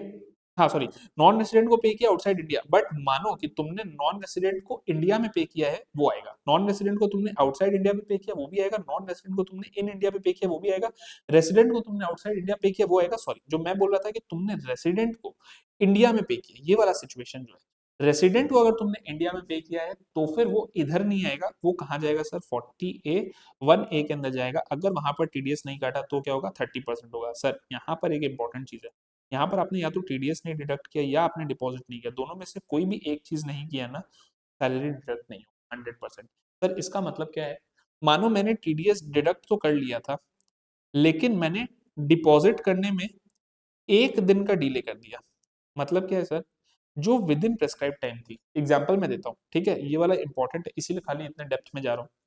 मानो मैंने किसी को सैलरी पे किया 30 अक्टूबर को, ठीक है, 2025 को। सर आइडियली मेरे को उससे रिलेटेड टीडीएस जो है 7 नवंबर तक में जमा कर देना चाहिए था। सर मैंने जमा किया है 8 नवंबर को, sir with in the prescribe time से बाद में जमा किया, लेकिन उसी प्रीवियस ईयर के अंदर सर जमा कर दिया है, क्या मेरे को डिडक्शन मिले? देखो मैं तुमको बताता हूँ, यहाँ पर एक दिल्ली ट्राइब्यूनल का एक जजमेंट है, दिल्ली ट्राइब्यूनल या दिल्ली हाईकोर्ट है, मेरे को वो याद नहीं है, ग्रिंडलेस बैंक के केस में है, जो ये बोलता है कि आइडियली तो लेट डिपॉजिट में कोई प्रॉब्लम नहीं है, अगर आपने ड्यूरिंग द प्रीवियस ईयर कर दिया तो मिल जाएगा। हमारी इंस्टीट्यूट ये पोजीशन लेती है कि अगर आपका एक दिन का भी डिले हो गया, भले ही आपने सेम प्रीवियस ईयर के अंदर कर दिया, भले ही आपके 43B का जो टाइमलाइन है 139(1) के रिटर्न के अंदर आपने जमा कर दिया, लेकिन तब भी आप अगर ऐसा सिचुएशन आपके आए, आप क्या करोगे, आप 100% डिसअलाउंस करोगे। ठीक है, ये याद रखिएगा, ये इंपॉर्टेंट था इसलिए मैंने इसको डिस्कस कर दिया यहाँ पर। फिर हमने ये कर दिया, ये इंपॉर्टेंट है sir, tax on non monetary perquisite. देखो इसको कंप्यूट करने का तरीका क्या है ये मैं तुमको अभी बताता हूँ। ठीक है, ये हम क्विकली अभी अभी डिस्कस कर लेते हैं, बिकॉज ये इंपॉर्टेंट एडजस्टमेंट है, अगर आपका एमसीक्यू बन के आ गए तो आप मेरे को बाद में थैंक्स बोल देना। देखो क्या है, मानो ये मेरा एक एम्प्लॉई है, ठीक है, इसको मैं दो चीजें देता हूँ, इसको मैं सैलरी पे करता हूँ मानो 10 लाख रुपए का, और इसको मानो मैं कोई नॉन मॉनेटरी परक्विजिट देता हूँ, मानो मैं इसको रेंट फ्री अकोमोडेशन देता हूँ, देखो 2 लाख रुपए का। ठीक है, मान लेते हैं एक बार के लिए इसके सैलरी के ऊपर जस्ट हाइपोथेटिकली मैं जस्ट कर रहा हूँ कि 1 लाख रुपए की अपनी टैक्स बनी, तो इस केस में क्या होगा, देखो मैंने इसको बोला कि तुम्हारा जो नॉन मॉनेटरी परक्विजिट है ना, इसके ऊपर जो टैक्स है वो मैं बियर करूंगा। तो ये क्या हो गया, देखो ये जो टैक्स है ना, ये इसके हाथ के अंदर सेक्शन 1010 सीसी के अंदर एग्जेम्प्ट है। मतलब क्या, इसको ये जो मैंने टैक्स बियर किया ये भी तो उसके लिए फायदा है, लेकिन एम्प्लॉय के उसके ऊपर कोई अलग से टैक्स नहीं लगता, वरना देखो ये सर्कुलर लूप बनता चला जाएगा, इसलिए इसको तो एग्जेम्प्ट है। लेकिन सर द क्वेश्चन है कि क्या खर्चा का डिडक्शन मेरे को मिलेगा क्या? हाँ देखो, आंसर ये है कि मेरे को खर्चे का डिडक्शन नहीं मिलेगा। तो मतलब क्या, मेरे को क्या करना है, मेरे को टोटल टैक्स लाइबिलिटी निकालनी है और मेरे को उसको बाइफरकेट कर देना है किसमें, इंटू 2/12 में। तो ये जो अमाउंट आएगा ना, इसका डिडक्शन मेरे को नहीं मिलेगा, इंटू 10/12 जो है इसका डिडक्शन मेरे को मिल जाएगा। मतलब ये तो मेरे लिए खर्चा है ही नहीं, मेरे को मिलना नहीं मिलना एक चीज नहीं है, मेरे लिए खर्चा तो ये था, ये मेरे को नहीं मिलेगा। तो सर मेरे को क्या क्या मिलेगा, देखो जो मैंने उसको सैलरी दी 10 lakhs, इसका डिडक्शन मिलेगा। जो मेरे लिए वैल्यू ऑफ परक्विजिट है उसका भी मेरे को डिडक्शन मिलेगा, लेकिन जो मैंने tax on perquisite, non monetary perquisite जो मैंने पे किया, इसका डिडक्शन मेरे को मिलेगा। ठीक है, चलो ये वाला भी चीज डिस्कशन हो गया। देखो remuneration to partners in the case of partnership firm, देखो रेम्युनरेशन टू पार्टनर्स जो है सेक्शन 40B के अंदर, ये क्या बात करता है कि देखो सेक्शन 40B के अंदर दो चीजों की बात होती है, एक रेम्युनरेशन, ये इंटरेस्ट की। देखो रेम्युनरेशन सिर्फ और सिर्फ वर्किंग पार्टनर को ही मिल सकता है। वर्किंग पार्टनर कौन होता है, वो जो एक्टिवली एंगेज्ड है बिजनेस में, कंडक्टिंग अफेयर्स के अंदर। एंड ऐसा पर्सन कौन हो सकता है, इंडिविजुअली हो सकता है। सर एक कंपनी कैसे होगी, ठीक है। स्लीपिंग पार्टनर को जो रेम्युनरेशन मिलता है वो डिसअलाउड है। सर रेम्युनरेशन उतना ही मिलेगा जितना authorise by the partnership deed है, राइटिंग में होना चाहिए अमाउंट या फिर मैनर ऑफ कंप्यूटेशन होना चाहिए, और जो पेमेंट है वो भी सर उसी के अकॉर्डिंग में है। अच्छा ठीक है सर। सर मैंने पार्टनरशिप डीड बनाई है सर 1 जुलाई को, जिसमें मैंने लिख दिया कि सर 1 अप्रैल से जो है मेरे को रेट्रोस्पेक्टिव इफेक्ट से रेम्युनरेशन मिलना चाहिए, अलाउड नहीं है सर। आपने जिस दिन से डीड बनाई है उसी दिन से, भले ही आपने डीड में मेंशन किया हो 1 अप्रैल, कोई फर्क नहीं पड़ता, आपको मिलेगा 1 जुलाई से ही। सर मैक्सिमम परमिसिबल लिमिट्स क्या है, उसके लिए आपको निकालना पड़ता है सर बुक प्रॉफिट्स। देखो बुक प्रॉफिट्स का कॉन्सेप्ट क्या है वो भी हम लोग नीचे डिस्कस करेंगे, बट पहले मैं आपको बता दूं लिमिट्स क्या है। देखो लिमिट्स क्या है, अगर मेरा बुक प्रॉफिट नेगेटिव है तो जो मेरे को मैक्सिमम रेम्युनरेशन मिलेगा वो 3 लाख का मिलेगा। अगर मेरे बुक प्रॉफिट्स पॉजिटिव और अप टू 6 लाख है तो जो मेरे को मिलेगा 3 lakhs या 90% of book profits whichever is higher. अगर मेरे मोर देन है 6 lakhs है तो अप टू 6 lakhs में तो सर यही लिमिट है, जो बैलेंस है ओवर एंड अबव 6 lakhs है उसके ऊपर 60% है। तो क्या इसमें से जो भी हायर है प्लस 60% ले लेना ऑफ द बैलेंस प्रॉफिट्स, और जो अमाउंट आएगा उतना आपका मैक्सिमम रेम्युनरेशन अलाउड है। सर बुक प्रॉफिट कैसे निकालते हैं, देखो आप क्या करोगे, आप स्टार्ट करोगे नेट प्रॉफिट से जो आपको पीएल के अंदर दिया रहेगा। आपको बुक प्रॉफिट किस पर्पस के लिए निकालना है, रेम्युनरेशन के लिए। तो आपको जो पीएल के अंदर जो रेम्युनरेशन डेबिटेड है ना उसको ऐड कर देना, इस नेट प्रॉफिट को निकालने में जो ऑलरेडी जो रेम्युनरेशन डेबिटेड है उसको ऐड कर देना। फिर जो भी आपके पीजीबीपी के एडजस्टमेंट्स है उनको करना, कोई अनअब्सॉर्ब डेप्रिसिएशन है उसको सेट असाइड करना। अब जो आपका आ गया यही है आपका सर बुक प्रॉफिट। सर एक चीज मैंने आपको क्या बोला, मैंने आपको बोला कि सर जो भी आपके सेक्शन 2844 DB के अनअब्सॉर्ब डेप्रिसिएशन उनको करना। Sir house property, capital gain, IFOS, इन सब का कोई एडजस्टमेंट मत देना। Sir brought forward business loss का एडजस्टमेंट नहीं करना है, 80C से 80U का उन सब चीजों का एडजस्टमेंट नहीं करना है सर। अब जो आपका आ गया ना सर, ये जो है सर आपका, ये है आपका बुक प्रॉफिट। इस बुक प्रॉफिट के बेसिस पर ही आपको कंप्यूट करते हुए जाना है, यहाँ पर ये आपका हो गया। अभी सर 40B के अंदर सर इंटरेस्ट का भी बात बोलता है, जो बोलता है कि जो मैक्सिमम इंटरेस्ट अलाउ होगा वो होगा up to 12% per annum simple interest के बेसिस पर। सर लेकिन इंटरेस्ट के अंदर एक इंटरेस्टिंग कॉन्सेप्ट है, क्या कॉन्सेप्ट है कि देखो जो पार्टनर है ना, वो जिस कैपेसिटी पे इंटरेस्ट, जिस कैपेसिटी में पार्टनर है उसी कैपेसिटी में अगर उसको इंटरेस्ट मिलेगा तो ही 40B अप्लाई होगा। मतलब क्या, मैं पार्टनर हूँ अपनी कैपेसिटी में, लेकिन इंटरेस्ट मुझे रिप्रेजेंटेटिव कैपेसिटी में मिल रहा है, तो पूरा का पूरा इंटरेस्ट जो है वो अलाउ हो जाएगा, 12% नहीं चेक करना है। मैं पार्टनर रिप्रेजेंटेटिव कैपेसिटी में, मुझे इंडिविजुअल कैपेसिटी में मिल रहा है, तो मेरे को 40B नहीं चेक करना है। ठीक है, देखो यही था आपके इसका पार्ट कि remuneration to partners in case of partnership firm. Sir members को एओपी बीओआई के अंदर जो रेम्युनरेशन है उसका क्या है, कोई भी रेम्युनरेशन अलाउ नहीं होगा, कोई भी इंटरेस्ट अलाउ नहीं होगा एओपी बीओआई को, ये याद रखिएगा। सर इसके अंदर एक इंटरेस्टिंग कॉन्सेप्ट है, देखो ये मैं डिस्कस कर रहा हूँ बिकॉज अगर एओपी बीओआई का क्वेश्चन आ गया, जो कि क्वेश्चन नंबर 1 तो डेफिनेटली नहीं होगा, एमसीक्यू में अलग से आ गया, तो मैं बता देता हूँ कि देखो मैंने क्या बोला, मैंने बोला कि मेंबर्स को जो एओपी बीओआई इंटरेस्ट पे करता है वो डिसअलाउ हो जाता है। सर मानो जिस मेंबर को मैं पे कर रहा हूँ उसी मेंबर से मेरे को इंटरेस्ट लेना है, तब क्या होगा, तो जो नेट है, जो एक्सेस इंटरेस्ट मैंने पे किया सिर्फ उतना ही डिसअलाउ होगा। लेकिन यहाँ पर क्या, इंस्टीट्यूट तुमको फंसाएगी। इंस्टीट्यूट क्या बोलेगी, तुमको 10,000 पे करना था मेंबर एक्स को और तुमको मेंबर वाई से 5,000 लेना था, तो क्या होगा, तो मेंबर वाई से जो तुमने 5,000 लिया ना, ये तो तुम्हारे लिए टैक्सेबल होगा, लेकिन जो तुमने 10,000 पे किया ये तुम्हारे लिए डिसअलाउ पूरा हो जाएगा। यही मानो मेंबर एक्स को 10,000 देना था, मेंबर एक्स से ही 5,000 लेना था, तो फिर नेट 5,000 डिसअलाउ होता है। तो ये वाला चीज आप याद रखिएगा। अगेन जो मैंने पार्टनरशिप के लिए बोला था, इंडिविजुअल कैपेसिटी, रिप्रेजेंटेटिव कैपेसिटी, वो एओपी बीवाई के लिए भी ट्रू है। अब सर आ जाते हैं 48(2) में। 48(2) क्या बोलता है, इसको सुन लो, इसको समझ लो, ये बहुत इंपॉर्टेंट है और ये बहुत कॉमन एडजस्टमेंट। देखो 90% केसेस के अंदर तो ना इंस्टीट्यूट इस गहराई के अंदर उतरता नहीं है, ठीक है। इंस्टीट्यूट तुमको क्या देगा, तुम्हारे पीजीबीपी के क्वेश्चन के अंदर तुम्हें दिया रहेगा कि भाई जो है पेमेंट हो रहा है किसी रिलेटिव को हो रहा है, और जो एओ है उसको लगता है कि एफएमवी जो है मानो उससे ज्यादा पर पेमेंट हो रहा है, तो जो उसने जो रीजनेबल उसके हिसाब से वो हो जाएगा, उसका एक्सपेंडिचर दिया रहेगा। मानो तुमने कोई रिलेटिव से तुमने कोई रिलेटिव से परचेज किया है फॉर 50,000, ठीक है, और क्वेश्चन में तुमको दिया रहेगा कि ये 50,000 डेबिटेड है, दिया रहेगा कि एओ के हिसाब से रीजनेबल जो है वो होना चाहिए था 30,000। तो तुमको क्या करना है, तुमको 50,000 ऐड बैक करना है और 30,000 डिडक्ट करना है, या फिर ये बोल दूं कि नेट में 20,000 ऐड बैक करना है, ठीक है। ये तो हो गया नॉर्मल। लेकिन सर यहाँ पर क्या है, यहाँ पर रिलेटिव का कॉन्सेप्ट इंपॉर्टेंट है, इसीलिए मैं एक बार 2 मिनट खाली रिलेटिव के ऊपर टाइम स्पेंड करना। After that we'll just close it। देखो रिलेटिव के अंदर क्या है, इंडिविजुअल के केस के अंदर spouse, brother, sister, linear ascendant, linear descendant, यानी कि मदर एंड फादर भी इंक्लूडेड है। तो HUF, AOP, BY company firm के केस में क्या होगा, members and the relatives, directors and the relatives, partners and the relatives. Sir अभी सर कोई ऐसी कंपनी है या फर्म है या एओपी है बीओआई है जो कि मेरे बिजनेस के अंदर सर सब्सटैंशियल इंटरेस्ट होल्ड करती है, क्या वो मेरे लिए रिलेटिव है? हाँ सर। सर सब्सटैंशियल इंटरेस्ट का मतलब क्या है, अगर सर मैं कंपनी हूँ तो 20% और more equity share capital, sir equity share capital preference share capital मत देखिएगा, और अगर मैं कोई और असेसी हूँ तो उस केस के अंदर क्या है सर, 20% और more of profit sharing ratio.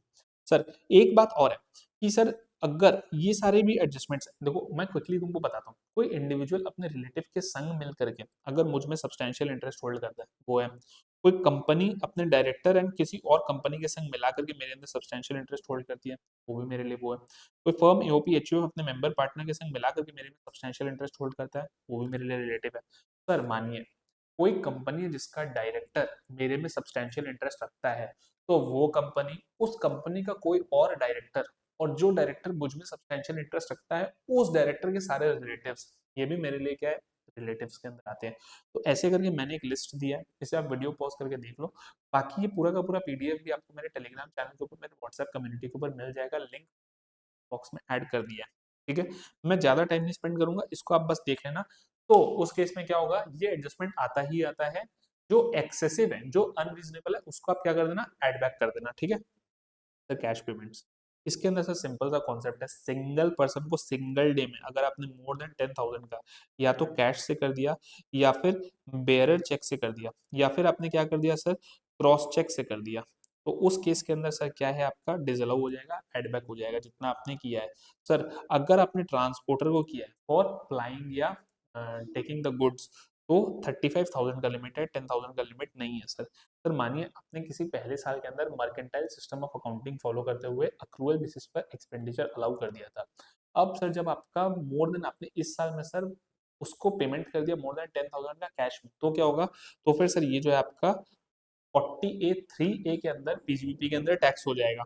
अच्छा सर, अगर आपने कमीशन एजेंट को पैसा कैश में दिया है, किस पर्पस के लिए दिया है सर, ताकि वो कमीशन एजेंट जो है, सॉरी मैं चेंज कर रहा हूँ, देखो कमीशन एजेंट है, ठीक है, वो क्या करता है, वो मेरे से गुड्स परचेज करता है और उसको सेल करता है, ठीक है। दो टाइप के कमीशन एजेंट होते हैं सर, पहला वो जो सिर्फ और सिर्फ कमीशन कमा रहा है, मतलब क्या, वो परचेज अपने अकाउंट में नहीं कर रहा, वो मेरे बिहाफ पर मेरे से गुड्स लेकर के सेल कर रहा है, बीच का सिर्फ कमीशन रख रहा है। तब तो सर अगर वो परचेज कैश में भी कर ले तो भी चलेगा, बिकॉज सर यहाँ पर वो जो परचेज कर रहा है वो उसके लिए एक्सपेंडिचर ही नहीं है। अगर एक्सपेंडिचर ही नहीं है तो सवाल ही नहीं उठता है डिसअलाउंस का। लेकिन सर अगर वो जो कमीशन एजेंट है, वो जो कमीशन एजेंट है, वो कमीशन एजेंट अपने खुद के पर्सनल अकाउंट पर परचेज करके सेल करता है, तो जो परचेज है वो उसके लिए एक्सपेंडिचर है। अब अगर उसने कैश में परचेज किया है तो 40(a)(3) आ जाएगा, डिसअलाउ हो जाएगा। सर कुछ कुछ एक्सेप्शन है, बड़े ही सिंपल है, कुछ कुछ की एक्सेप्शन मैं आपको बताता हूँ। आपने किसी एम्प्लॉय को सैलरी दी है, जो एम्प्लॉय किसी दूसरे प्लेस में other than his normal place of posting या किसी शिप पर है फॉर मोर देन 15 डेज, तो आपको क्या हो जाएगा, मोर देन या इक्वल टू 15 डेज, हाँ तो आपको अलाउ हो जाएगा कैश के अंदर। सर आपने किसी एम्प्लॉय को सैलरी दी ऐसी जगह पर जहां पर बैंकिंग फैसिलिटी नहीं चलती है, आपको अलाउ हो जाएगा। सर आपने कोई कॉटेज इंडस्ट्री के अंदर जो आपने प्रोडक्ट मैन्युफैक्चर किया है, it is manufactured without the aid of power in a cottage industry, ये भी हो जाएगा। सर आपने producer of agricultural product, forest product, poultry product, fish product, life stock, इनको आपने पे किया है, तो भी सर हो जाएगा। तो ये जो चार पांच है ना, ये इंपॉर्टेंट है sir. At the same time authorise dealer, money changer, इनसे आपने अगर कुछ कैश में लिया है, ये आपको चलेगा इन दी ऑर्डिनरी कोर्स ऑफ बिजनेस, इसके ऊपर डिसअलाउंस अट्रैक्ट नहीं होगा। सर कुछ ऐसे एक्सपेंडिचर्स सेक्शन 43 बी के अंदर जो सिर्फ और सिर्फ आपको पेमेंट बेसिस पर ही मिलता है। सर पेमेंट बेसिस का मतलब क्या है? Paid up to the due date of return of income under section 139(1). Sir majority को हमने पहले ही डिस्कशन कर लिया था, जो एक दो नहीं डिस्कशन किया उनको मैं अभी डिस्कस कर लेता हूँ। मानो आपने कोई इंटरेस्ट पे किया है और एनी लोन और boring from any public financial institution, state financial corporation, ये आपको पेड बेसिस पर ही मिलेगा।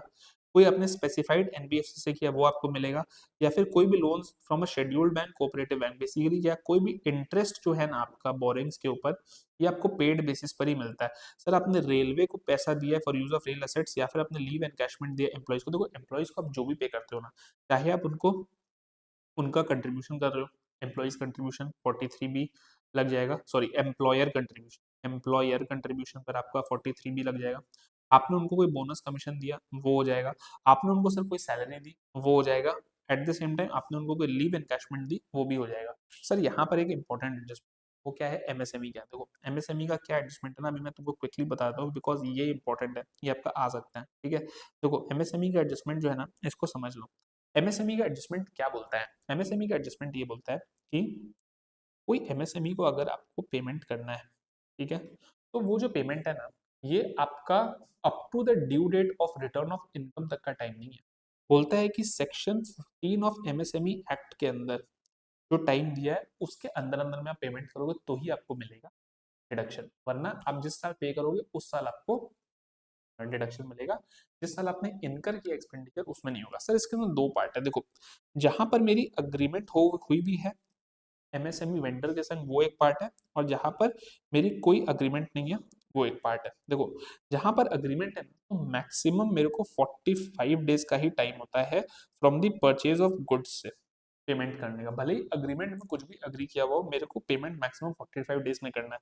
तो जहां पर अग्री नहीं किया हुआ ना, वहां पर जो मेरा मैक्सिमम टाइम है ना, वो सिर्फ और सिर्फ 15 डेज का ही मिलता है।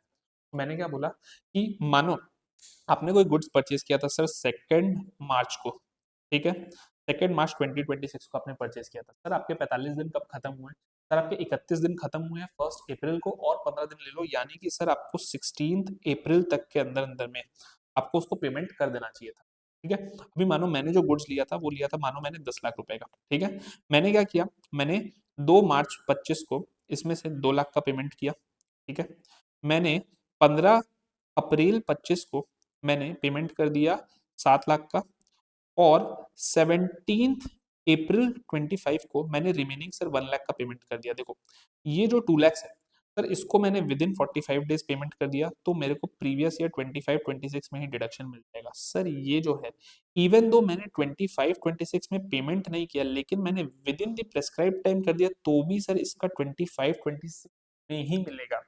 लेकिन सर ये जो है, ये सर मेरी 16 अप्रैल के डेट के बाद हुई है ना, तो इवन दो ये रिटर्न फाइलिंग के पहले है, इवन दो ये रिटर्न फाइलिंग के पहले है, लेकिन ये जो 1 लाख है ना सर, ये मेरे को प्रीवियस ईयर 26-27 में मिलेगा, प्रीवियस ईयर 25-26 में नहीं मिलेगा। सेम चीज है, अगर एग्रीमेंट नहीं होगा तो 15 डेज का ही काउंट करके चलिएगा, तो आपका काम हो जाएगा, ठीक है। सर अब जो है ना, एक इंपॉर्टेंट एडजस्टमेंट है, इसको याद रखिएगा कि अगर आपने कोई इंटरेस्ट को सर कन्वर्ट कर दिया फ्रेश लोन में, उसका मतलब ये नहीं है कि आपने उस इंटरेस्ट को पे कर दिया for the purpose of section 43 भी आपको डिडक्शन नहीं मिलेगा। सर आपने कोई डिडक्शन एक्सपेंडिचर का कोई क्लेम किया था, और वो जो आपने सर क्लेम किया था किसी प्रीवियस ईयर के अंदर, अब सर आपको उस एक्सपेंडिचर के अगेंस्ट में कोई बेनिफिट परक्विजिट मिल रहा है, तो क्या होगा सर, वो मेरे लिए पीजीबीपी का इनकम बन जाएगा। सर यहाँ पर एक इंपॉर्टेंट कॉन्सेप्ट है सर, वेवर ऑफ लाइबिलिटी। देखो यार ये बहुत इंपॉर्टेंट कॉन्सेप्ट है, इसको अभी समझ लो सर। अगर गवर्नमेंट से मेरे को कोई लोन मिला था और उसको गवर्नमेंट ने वेव कर दिया, तो सर ये डेफिनेटली टैक्सेबल है। इसमें सर 224(18) के अंदर सर टैक्स होती है। सर कोई दूसरे से मेरे को लोन मिला था, अभी सर उस लोन का नेचर क्या है सर, वो ट्रेडिंग लाइबिलिटी है। ट्रेडिंग लाइबिलिटी मतलब क्या है? मेरे बिजनेस रिलेटेड है। एग्जाम्पल है सर वर्किंग कैपिटल लोन है, तो फिर सर दो पार्ट है। जो मेरा प्रिंसिपल सर वेव ऑफ हुआ है वो तो सर मेरे टैक्सेबल हो गई पीजीबीपी के अंदर 41(1) के अंदर। This is known as remission या cessation of trading liability. Sir जो इंटरेस्ट है, अगर मैं सर मर्केंटाइल बेसिस पर चल रहा हूँ तो फिर क्या होगा सर कि उस इंटरेस्ट का मेरे को कभी डिडक्शन ही अलाउ नहीं होगा, क्योंकि इंटरेस्ट का डिडक्शन मैंने आपको पहले ही बोला था 43B के हिसाब से होता है। तो जब इंटरेस्ट का डिडक्शन ही 43B के हिसाब से होता है, तो जब वो इंटरेस्ट वेव ऑफ, मतलब मैंने पे ही नहीं किया तो सर ना मेरा इनकम बना ना मेरा एक्सपेंस बना, कुछ नहीं बना। सर अगर मेरा कोई कैपिटल लोन था, उसका अगर मेरा वेव ऑफ हो गया तो फिर क्या होगा, तो फिर कुछ नहीं होगा, it is not taxable under PGBP. ठीक है, ये याद रखिएगा। देखो ये हो गया हमारा इसका पार्ट, हमारे की पीजीबीपी प्रोविजंस का डिस्कशन हो गया। अब जो दो दो इंपॉर्टेंट सेक्शंस है जो मैं करा देना चाहता हूँ, देखो सबसे फर्स्ट है सेक्शन 44 ये क्या बोलता है, ये बोलता है कि आपको क्या क्या बुक्स ऑफ अकाउंट्स मेंटेन करने हैं। देखो यहाँ पर क्या है, यहाँ पर चार पार्ट है। अगर आप किसी स्पेसिफाइड प्रोफेशन के अंदर, स्पेसिफाइड प्रोफेशन के बारे में देख लीजिएगा, मेडिकल प्रोफेशन वगैरह है, चार्टर्ड अकाउंटेंट सब दिया हुआ है।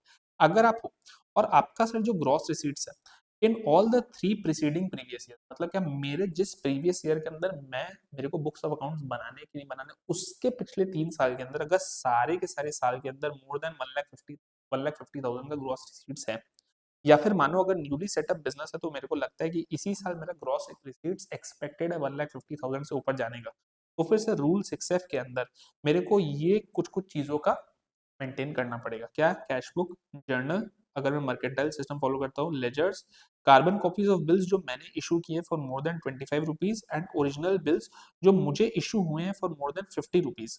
अगर सर मैं मेडिकल प्रोफेशनल हूँ तो मुझे दो एडिशनल चीजें भी मेंटेन करनी है, डेली के केस रजिस्टर और इन्वेंट्री का रजिस्टर। ठीक है सर, मैं प्रोफेशन में नहीं हूँ, मैं हूँ बिजनेस में।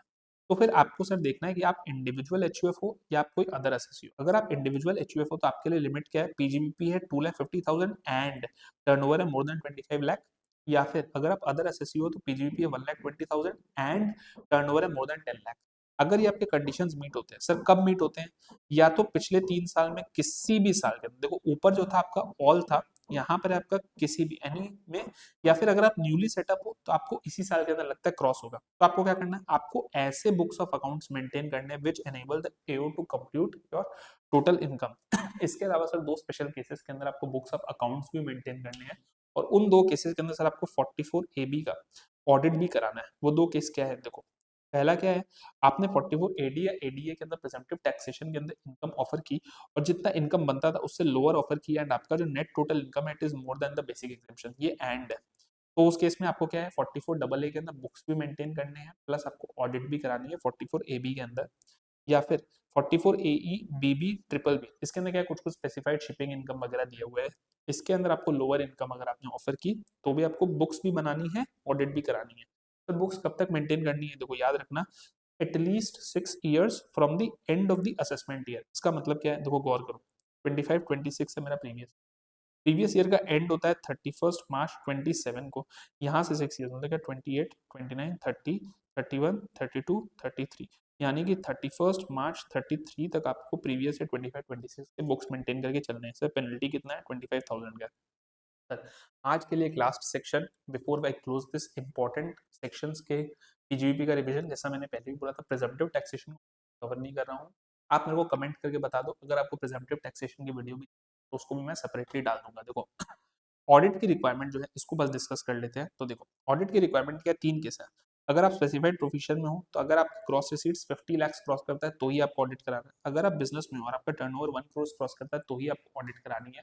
ऑडिट की टाइमलाइन क्या है sir, 1 month before the due date of return of income. लेकिन याद रखिएगा बिजनेस के केस के अंदर ये 1 करोड़ बन जाएगा 10 करोड़ कब, जब आपकी cash payments as a total proportion of your cash payments is up to 5% and your cash receipts up to total receipts is up to 5%। ठीक है सर, बाकी के जो दो स्पेशल केसेस थे ऊपर, इन दो स्पेशल केसेस के अंदर आपको हमेशा ही ऑडिट करानी है। सर अगर आप ऑडिट नहीं कराते हो तो आपके ऊपर क्या लाइबिलिटी है, देखो 0.5% ऑफ टर्नओवर और ग्रॉस रिसीट्स, या फिर 1,50,000 विच एवर इज लोअर। तो देखो गाइज इस तरीके से हम लोग आ गए हैं हमारे रिवीजन के एंड पर। तो ये थी यार हमारी शॉर्ट एंड क्रिस्प पीजीबीपी की रिवीजन। आई होप आपकी तैयारी अच्छी चल रही है। इस वीडियो को देख लो, मैंने कोशिश किया है 2 घंटे के अंदर-अंदर में ही पूरे चीज़ को रिवाइज़ करा देने का, तो आई होप आपके लिए बहुत हेल्प करेगा।